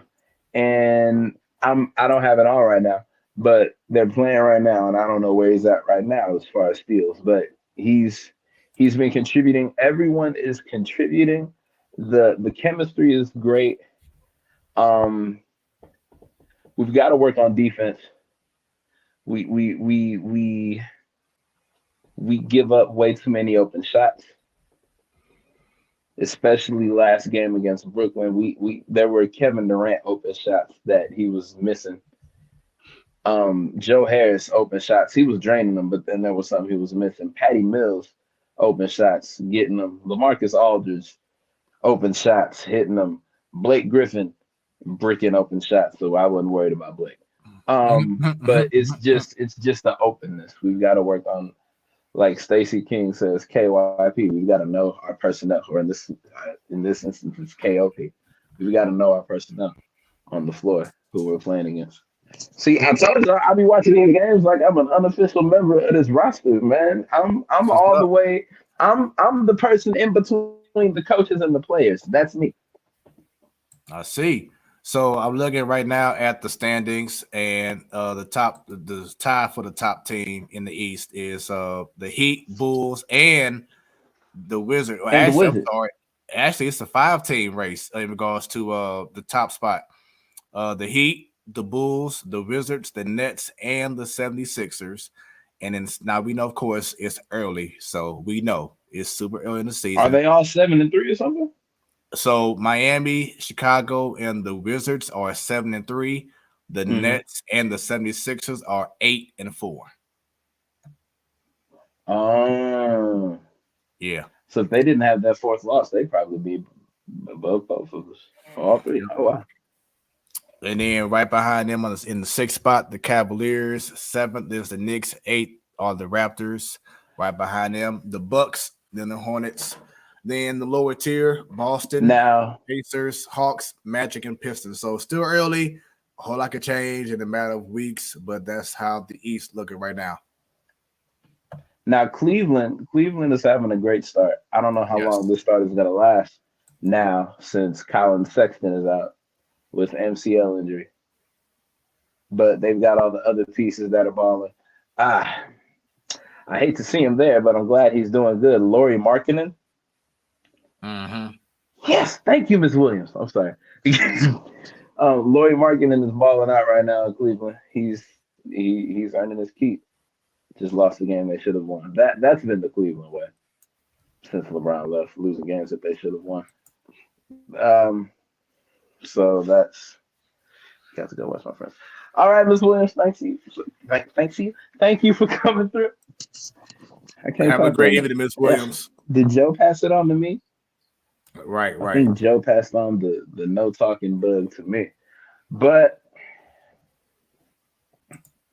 yeah, the Cavaliers are they've got a young core, and they're young and hungry. I feel like it's not the star level, like what it's not. They're not as high up the totem pole, the personnel they've got in Cleveland, as opposed to what we've got in Chicago. But they've got that same fight that we've got in Chicago right now. They're out to prove something too, and it's nice to see. So I'm going to go ahead and read off the top 8 from the West. Number 1 seed, the best team in all of basketball at this time, Golden State Warriors. Yeah. Second spot, Utah Jazz. 3, Mavericks. 4, Suns. 5, Grizzlies. 6, Nuggets. 7, Clippers. 8, Lakers. Golden State, they haven't played the best of the teams yet, but they're looking great right now. And just got word today that Klay Thompson may be back before Christmas. So that is huge. I was going to be like, we'll see if they're good against us when they play. Klay Thompson's going to be back. That's who I've been dreading returning. Steph is cool. Steph is going to do what Steph is going to do. And unfortunately, part of what Steph does is miss open shots. Klay Thompson doesn't. Klay will make an open shot, contested shot. Klay is just a problem that I don't want to have to deal with anytime soon, and it looks like I'm gonna have to. So I'm glad he's coming back. He hasn't played a game since 2019. 2019, yep. So it'll be good to see him back playing. Yeah. What are your thoughts on the Lakers right now? They're doing exactly what they're supposed to be doing. And especially with them not, okay, LeBron hasn't played with the last 2 or 3 games, but you still haven't had Kendrick Nunn, you still haven't had Ariza, you still haven't had THT, Taylor Horton Tucker. So I still can't say that you can really say this is how the team is going to be looking the whole season because you haven't had everybody back yet. Let's now, still wait to see. I wasn't saying this is how they're going to look the whole season. They're just going through this process right now. They're mirroring the process that Miami went through in 2009, 2010. Was that the right year? No, 2010, 2011. I'm sorry. They're mirroring that right now. It's a struggle sometimes. Other times it's a beautiful thing. Russell Westbrook was doing what Russell Westbrook does. And I'm not going to say that I'm surprised. I am starting to think that man has a bad juju on him. Don't know what it is. But remember when he was just traded out of OKC and that run they went on with Chris Paul was a beautiful run. Right. And the Lakers handed the Rockets with Westbrook their exit within the second round, which people knew whoever was going to go against the Lakers throughout that whole playoffs was just going to lose because that year was for Kobe. So that was just going to happen regardless. But it was the fact that it was the Rockets and it was the way it happened within the second round. They were projected to go further than that, but they didn't. What else? The year, just the difference between this year and last year in DC. That's all. That's all I got to say about that. So I feel like, unfortunately, Westbrook has this thing on him, and I don't know how he can get it off. Other than that, But the thing never shows up until it needs to not show up, and that's the sucky part. Because he'll have a great regular season, right? Great regular season. Playoff thing happens, and we all know what happens to him in the playoffs. Same thing that happens to the other members of that quote unquote big three of OKC. So he's got to figure out how to thrive the same way he does in the regular season and the postseason. Yeah, if they want that success. And you would think that being on the team with LeBron, with the Rondo, if they go to if they go to the playoffs, because you don't know right now, injuries could hurt things. Mm-hmm. Yeah. But if they make it to the playoffs, having someone like AD and LeBron and Rondo and Dwight Howard, the guys who won a championship recently, I was just about to say, because that's proven. Like they know that recipe works. Right. So we shall see. It's still early. I say right around Christmas time, that's when you'll start seeing, okay, who this team really is. And if they start hitting on all cylinders leading up to 2022. So we shall see. I want to say one thing. I will meet with everyone on this show that surprisingly likes to ride this man's jackstrap. But okay. I will meet in the middle with you guys. Kevin Durant is a good player, but can we please once and for all cut this he's better than LeBron talk? Can we just cut it? Can we just cut it? Can we just cut it? As much as I would hate, as much as I hate to say it, LeBron and them, if LeBron was playing with the Lakers, they probably would have beat us. It wouldn't have been as much of a blowout as you would expect, but they would have got the W on us the first round. We would have come back if we play them second and get that one, but they would have got the first one on us because there wouldn't have been any way in the world that a LeBron James led team would only score 17 points in the fourth quarter against I hate to say it, but against my Bulls. There's no way. Last year's playoffs, even before I brought up that Olympic talk last year or this year, the playoffs that we just dealt with shows no. It's just not there. In the moments where you lead your team, he did not. In the moments where you are supposed to will your team through your performance to match your drive, he did a little bit, but was it enough? No. And if for any other reason, if you swap them in the 2016 playoffs, you remember that year, right? If you swap them, that's not happening. If you put KD in LeBron's shoes, I can guarantee you for sure that Cleveland would not have won that 2016. Down 3-1? No, that would have been it. That would have been a 5-game gentleman's sweep. KD would have been crying in his mama's arms yet again. So you pretty much feel that Kevin Durant isn't the guy that would be the reason that you win championship. He'll be part of it, but he wouldn't be the reason like LeBron is the reason. So that's the tricky thing because he won the MVP in Golden State. That's the tricky thing about it. But he also had, like you said before, you had guys like Clay and Steph that the Cavaliers had to worry about. So it made things easier for Durant to do his thing. And right now, there's nobody really.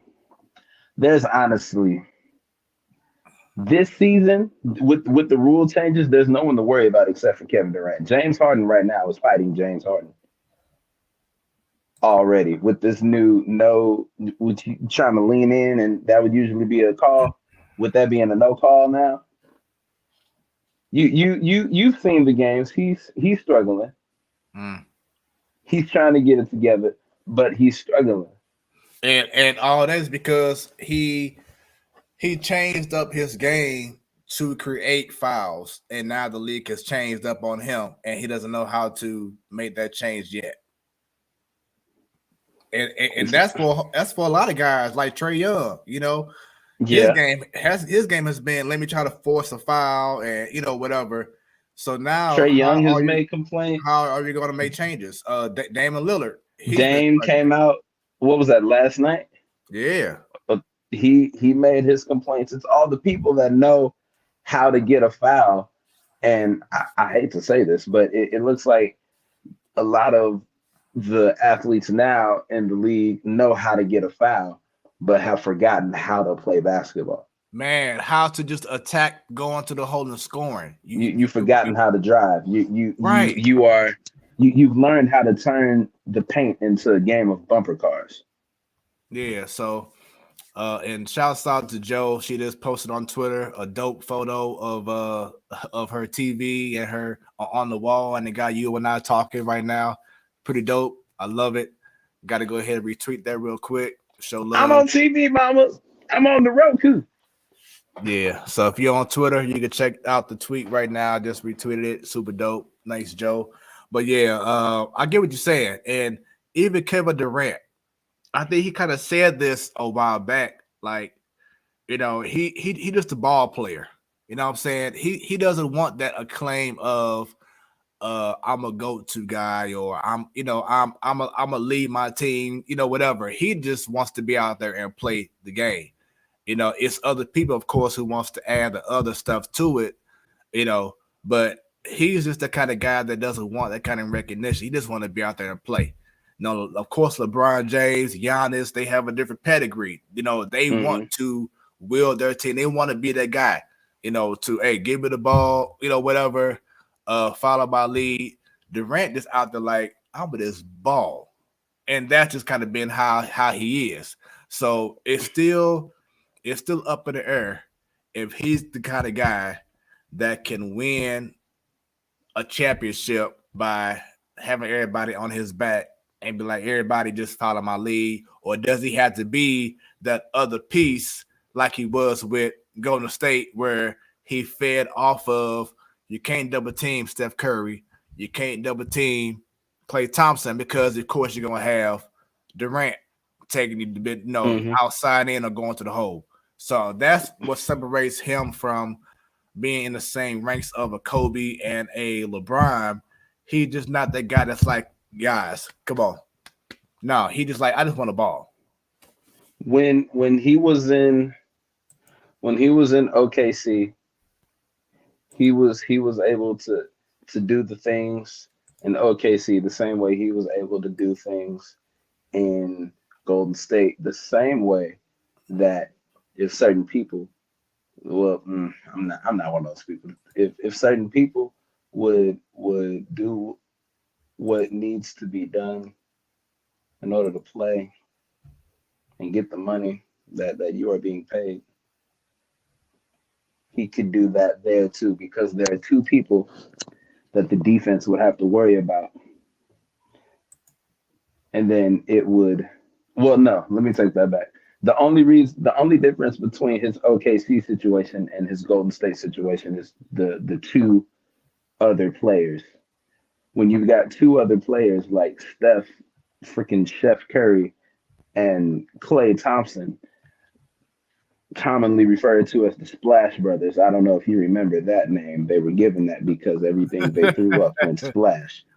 When you've got an objective of worrying about them two, and then you still got KD out there, yeah, KD is going to go on a tear because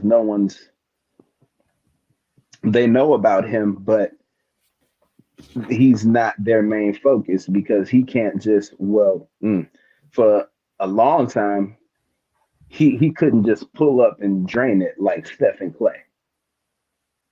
Couldn't just catch, drain, go. But he could make the shot.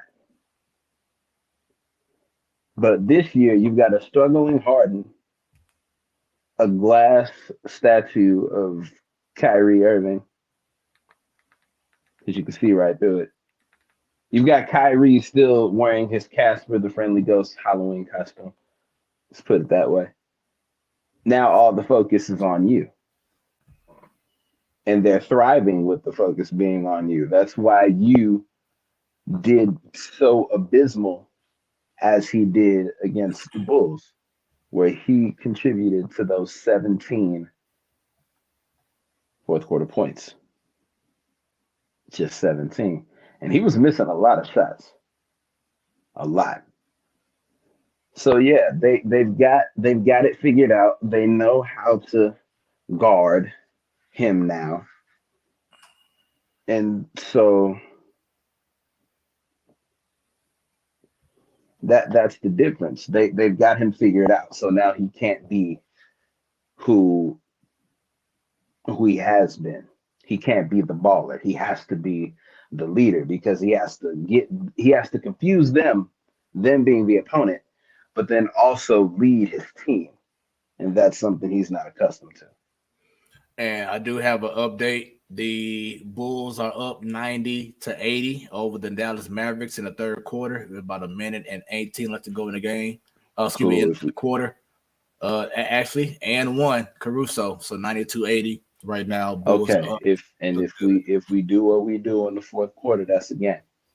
And Stacey King will say Chicago drive home safe. And added on to the Bulls, I saw that game other night against the Nets, and seeing the rookie Ayo Dosunmu, he he's a Chicago boy too. Yes, sir. Yeah, so every time he checks in the game, he gets those pops every home game. And he's playing. He had 15 points last game. That's his career high so far. But he was draining those threes. He's making the assist. He's got the hustle. If everyone stays healthy and builds, this is a dangerous team. It is.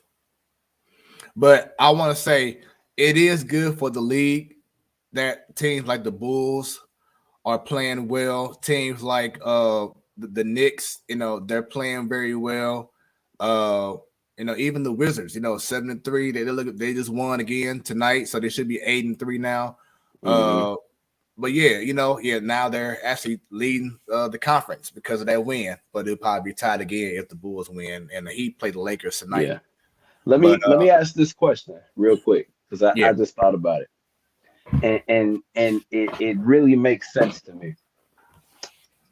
This Bulls team mirrors the 2019 championship Raptors team. And I'll say that because it's a lot of young it's a lot of thriving talent that, with the number of years they've been playing, like I think DeMar is in year 12 or something. I can find out. It's either year 11 or 12, and he would be he's that presence that's really dominating. And then he would be like the Kawhi, and then you've got Zach LaVine, who is still doing what he does. So he will be like that Kyle Lowry, and you've got not Caruso. You've got Ball, who is. It's between year 11. Year 11.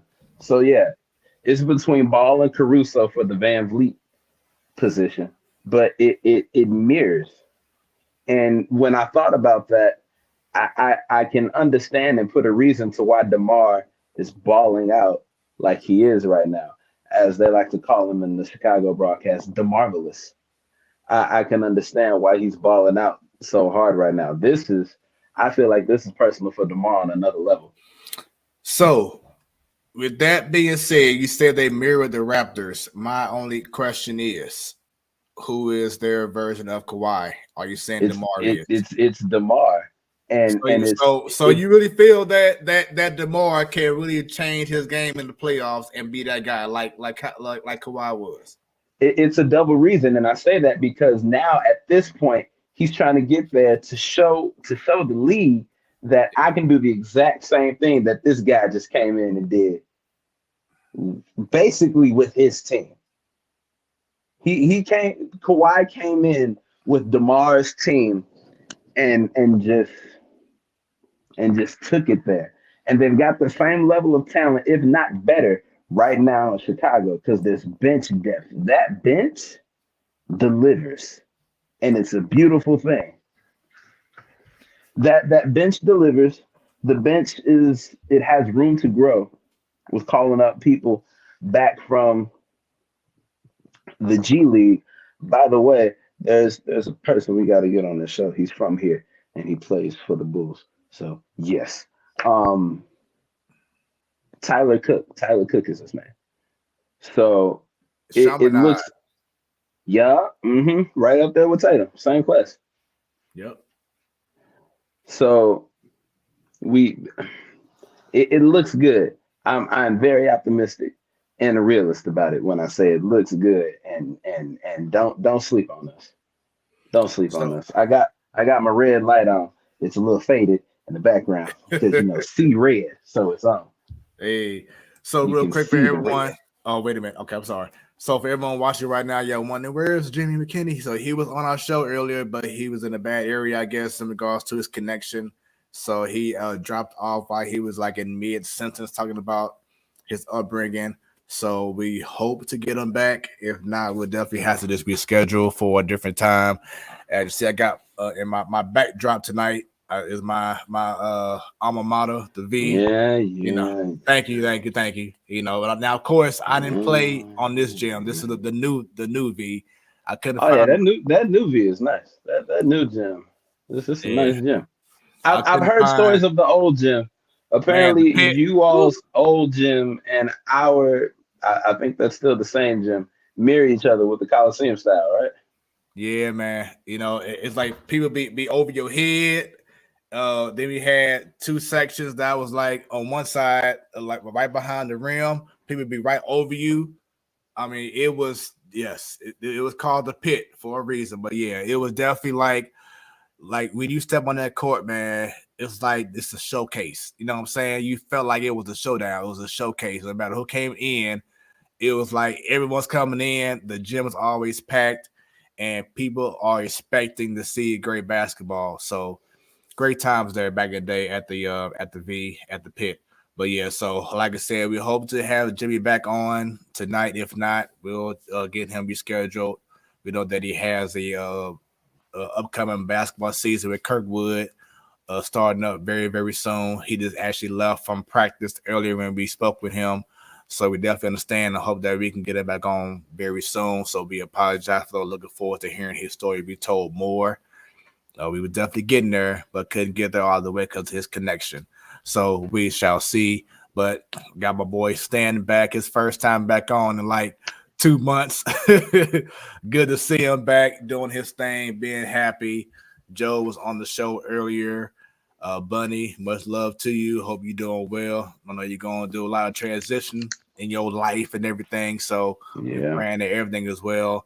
For those watching, continue to support this show. Hit that like, hit that retweet if you're on Twitter. Go on YouTube, subscribe, click on that bell. Because anytime we go live, you will be notified. Yep, you too. Don't worry, my finger wasn't coming at you. Stops right there. So yeah, this has been an incredible show. As you were talking about the Bulls earlier, and we're talking about Kevin Durant, I was just reading an article on Bleacher Report that John Wall may sit out all year. It's like he just became the forgotten guy all of a sudden. You know what I'm saying? I wouldn't say that. If you pay attention to Jalen Green's game, man, John Wall is teaching him some stuff. That dude's special. He look. Detroit might have got it wrong. Man. Detroit might have got it wrong. And speaking of which, those two teams facing off right now. Those two guys. Yeah, they are. So this is going to be the one that shows whether they got it wrong or if Cade Cunningham is going to step up and be Cade Cunningham.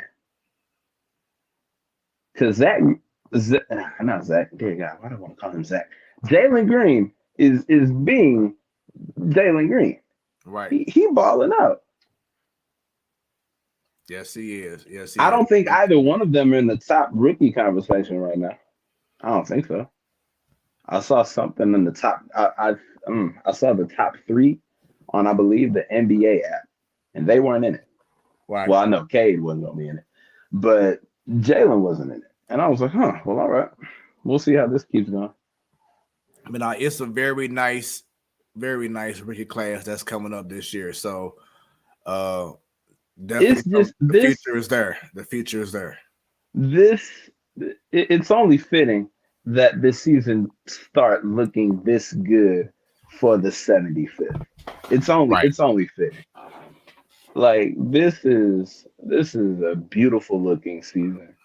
We are a little under 12% through the season, and I'm already liking what I'm seeing. Yeah, it's definitely exciting times going on in the NBA. I wanted to bring up another subject in regards to the NBA. I just forgot who I want to talk about real quick. Oh, your thoughts on this Ben Simmons drama?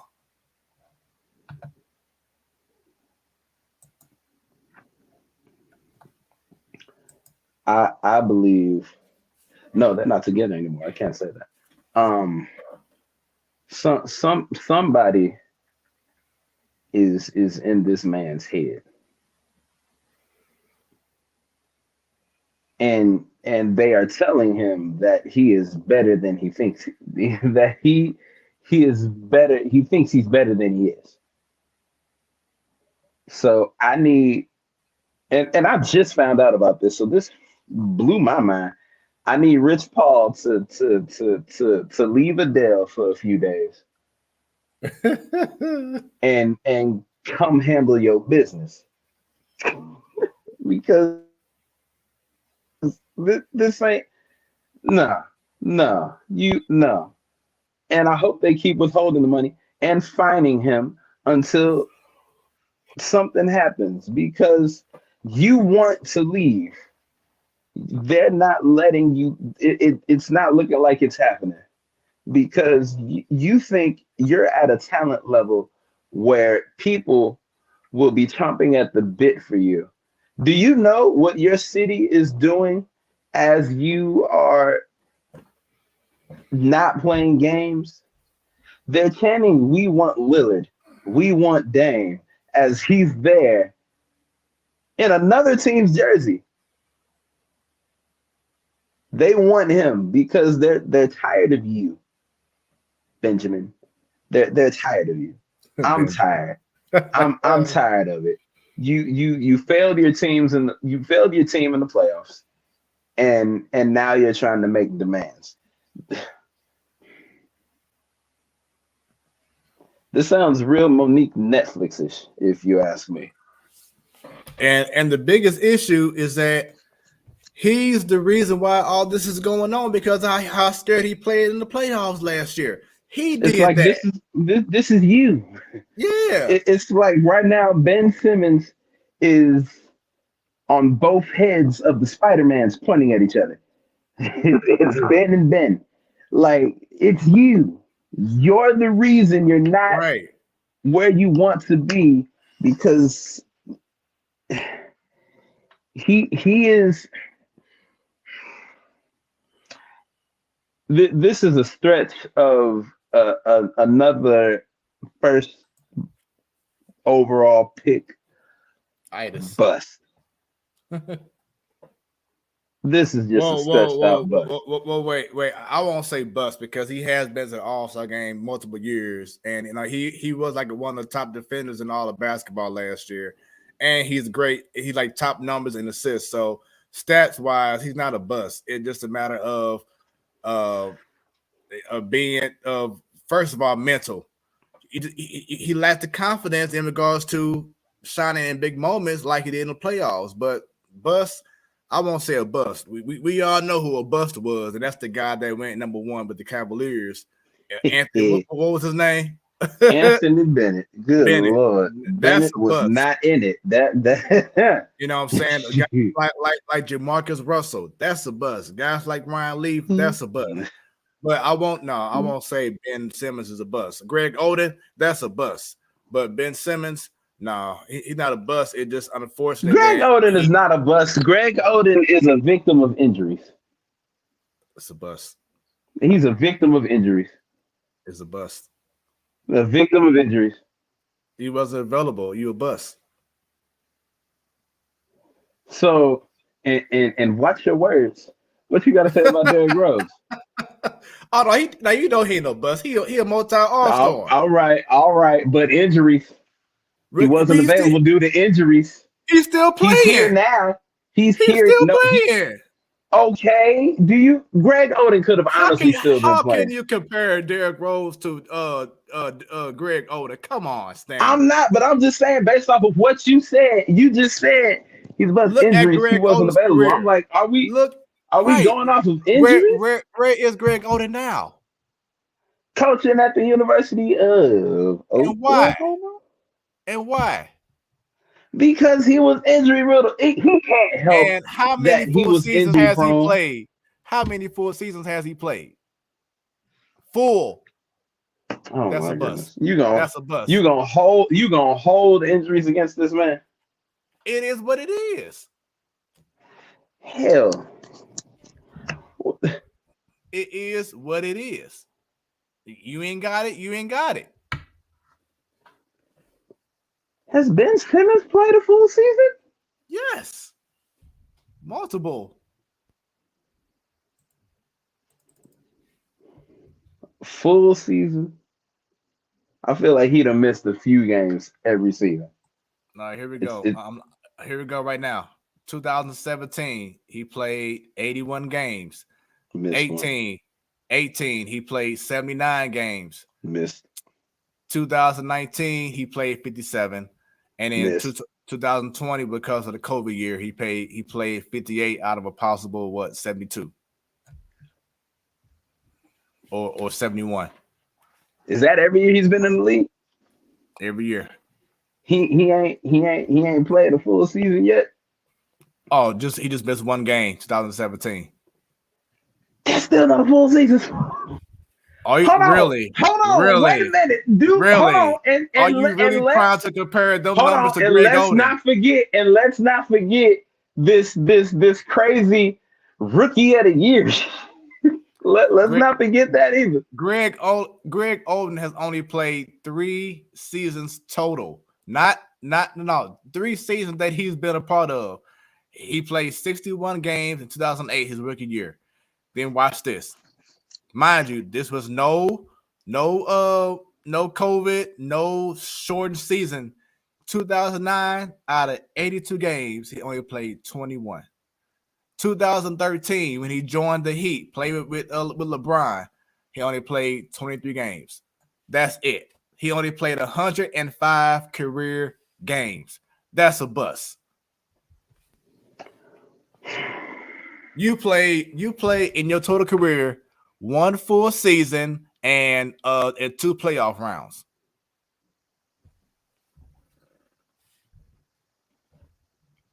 Injuries.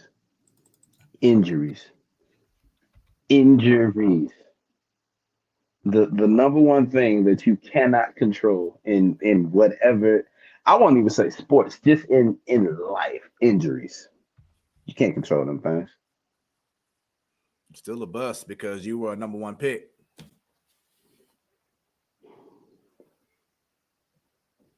We can agree to disagree. He's one of the great. He is the what if. Ain't one of the greatest. He is the what if. That's a bust. A what if is a bust. That's a what if. No, a what if bust would be what if you came out and actually played to the potential that we paid you for.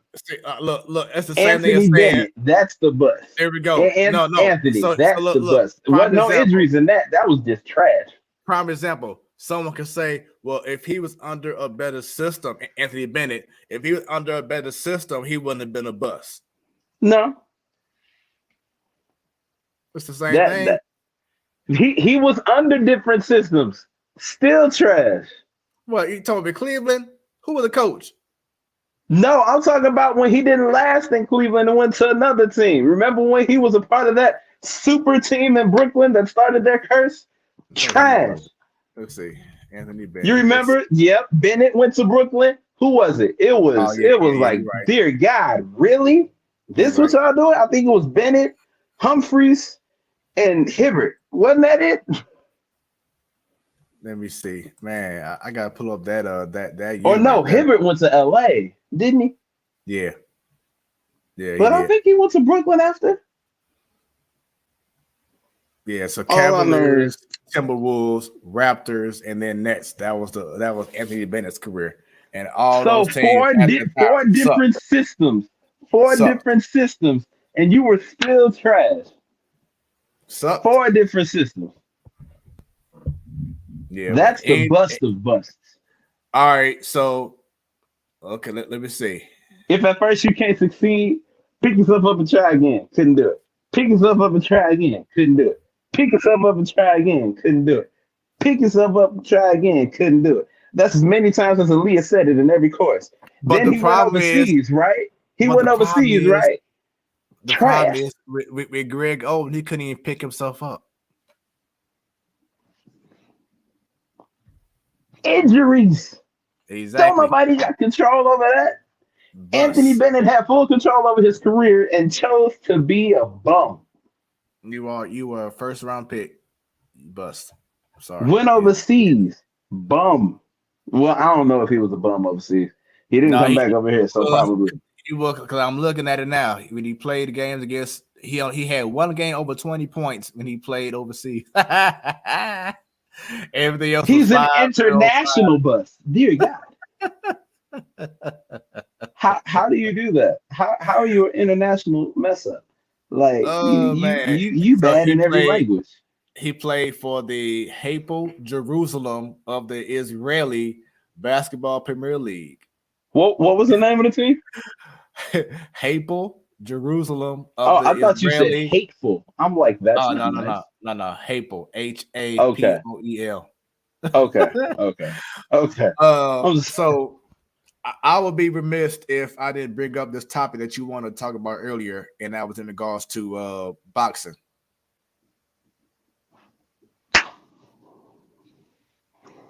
First of all, I'm ready to see Jake Paul get that ass knocked out, because it's happening now. You fighting a real boxer. He ain't gonna want your money. He about to knock you out. But that's not even the fight I'm interested in. Another former NBA player is stepping in a boxing ring. As if we learned nothing from Nate. And this time he's fighting a man who spent his entire sports career absorbing contact and throwing it right back. He's fighting Frank Gore. Have you seen that video of Frank Gore training? Yeah. It doesn't look the best, but it looks promising for development. So I'm excited for that fight between Williams and Gore. Speaking of boxing, I believe this was truly unnecessary for it to be revealed, but I get why they did it. Apparently, Tyson Fury had surgery, had a serious surgery before the fight. It came on my ESPN. It came on my ESPN app. Give me a second. See if I can find it. ESPN. Here we go. Oh, I just saw the linebacker for Georgia turned himself into the police. I saw that too. Dear God. Where is it?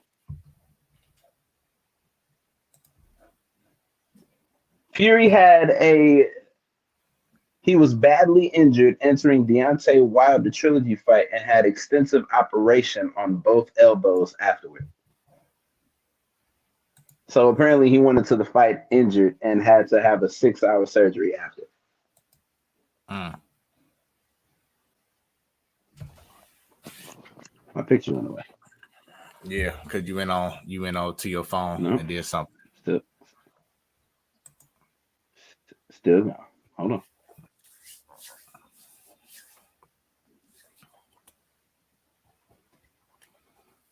All right, so everyone, while Stan is getting his camera back together, once again, this is the Platform Sports Talk Show. Hope y'all have been enjoying the show. We do apologize. We did have our special guest, Jimmie McKinney, on the show.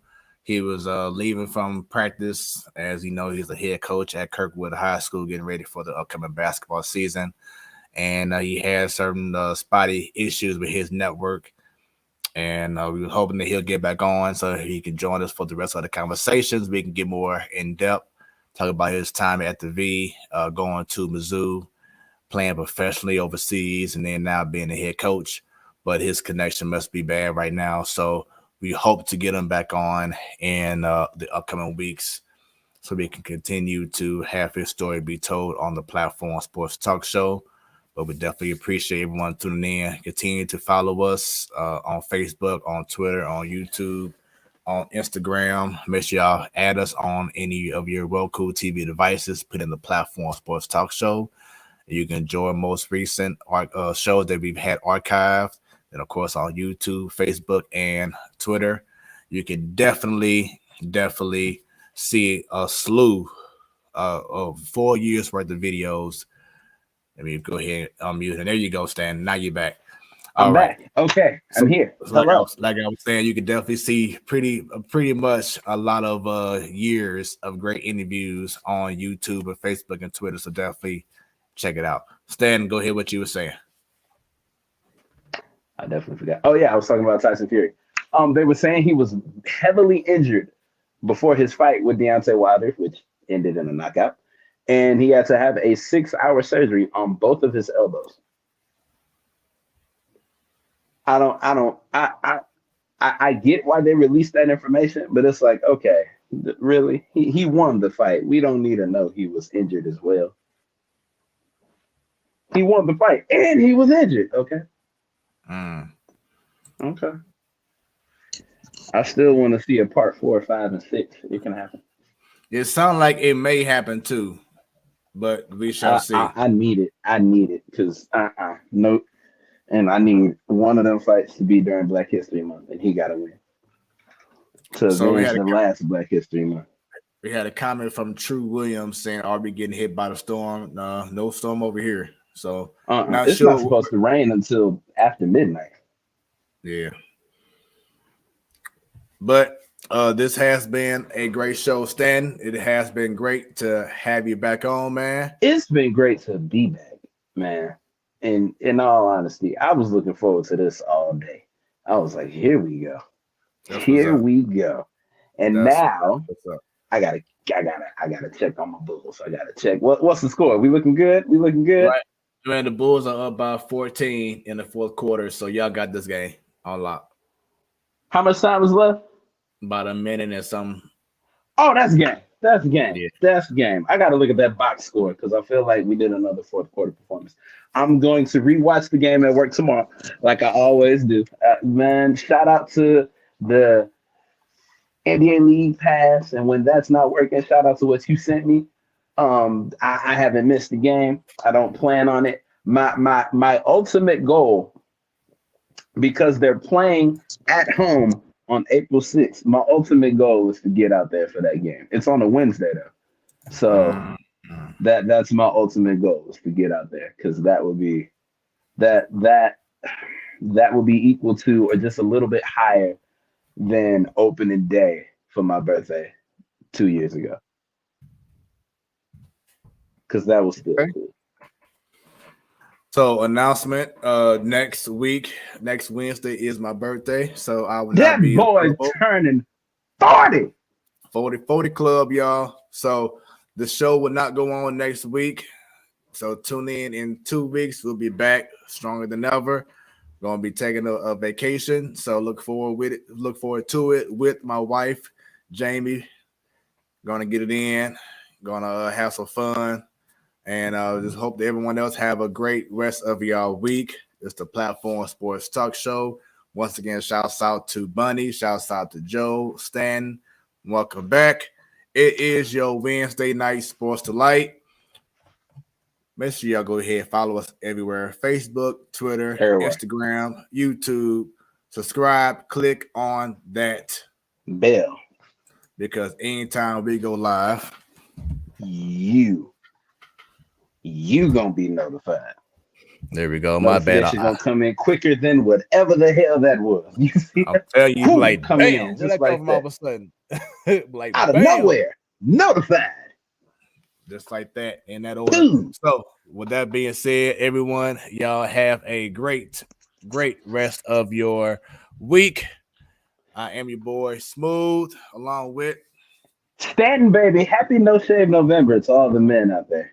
Hey man, I'm going through it, man. I gotta go through it. Also, to all the veterans out there, happy Veterans Day. Yes. Shout out to our resident veteran Sadal. Here we go, man. When he posts his photo of himself looking so young, I'm like, look at that dude. Like every year I see the picture, I'm like, it catches me every time. Be like, oh damn, Sadal. Right, like I see it every time. Like, wait a minute, that's you for real?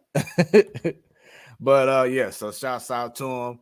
Everyone else, have a great one once again. But it's about sports. It becomes our business. And I don't know who else has been saying it, but it's official when I say it. And business just picked up. We out. And we out this time. Right. We out. Ba-da-da-da-da-da.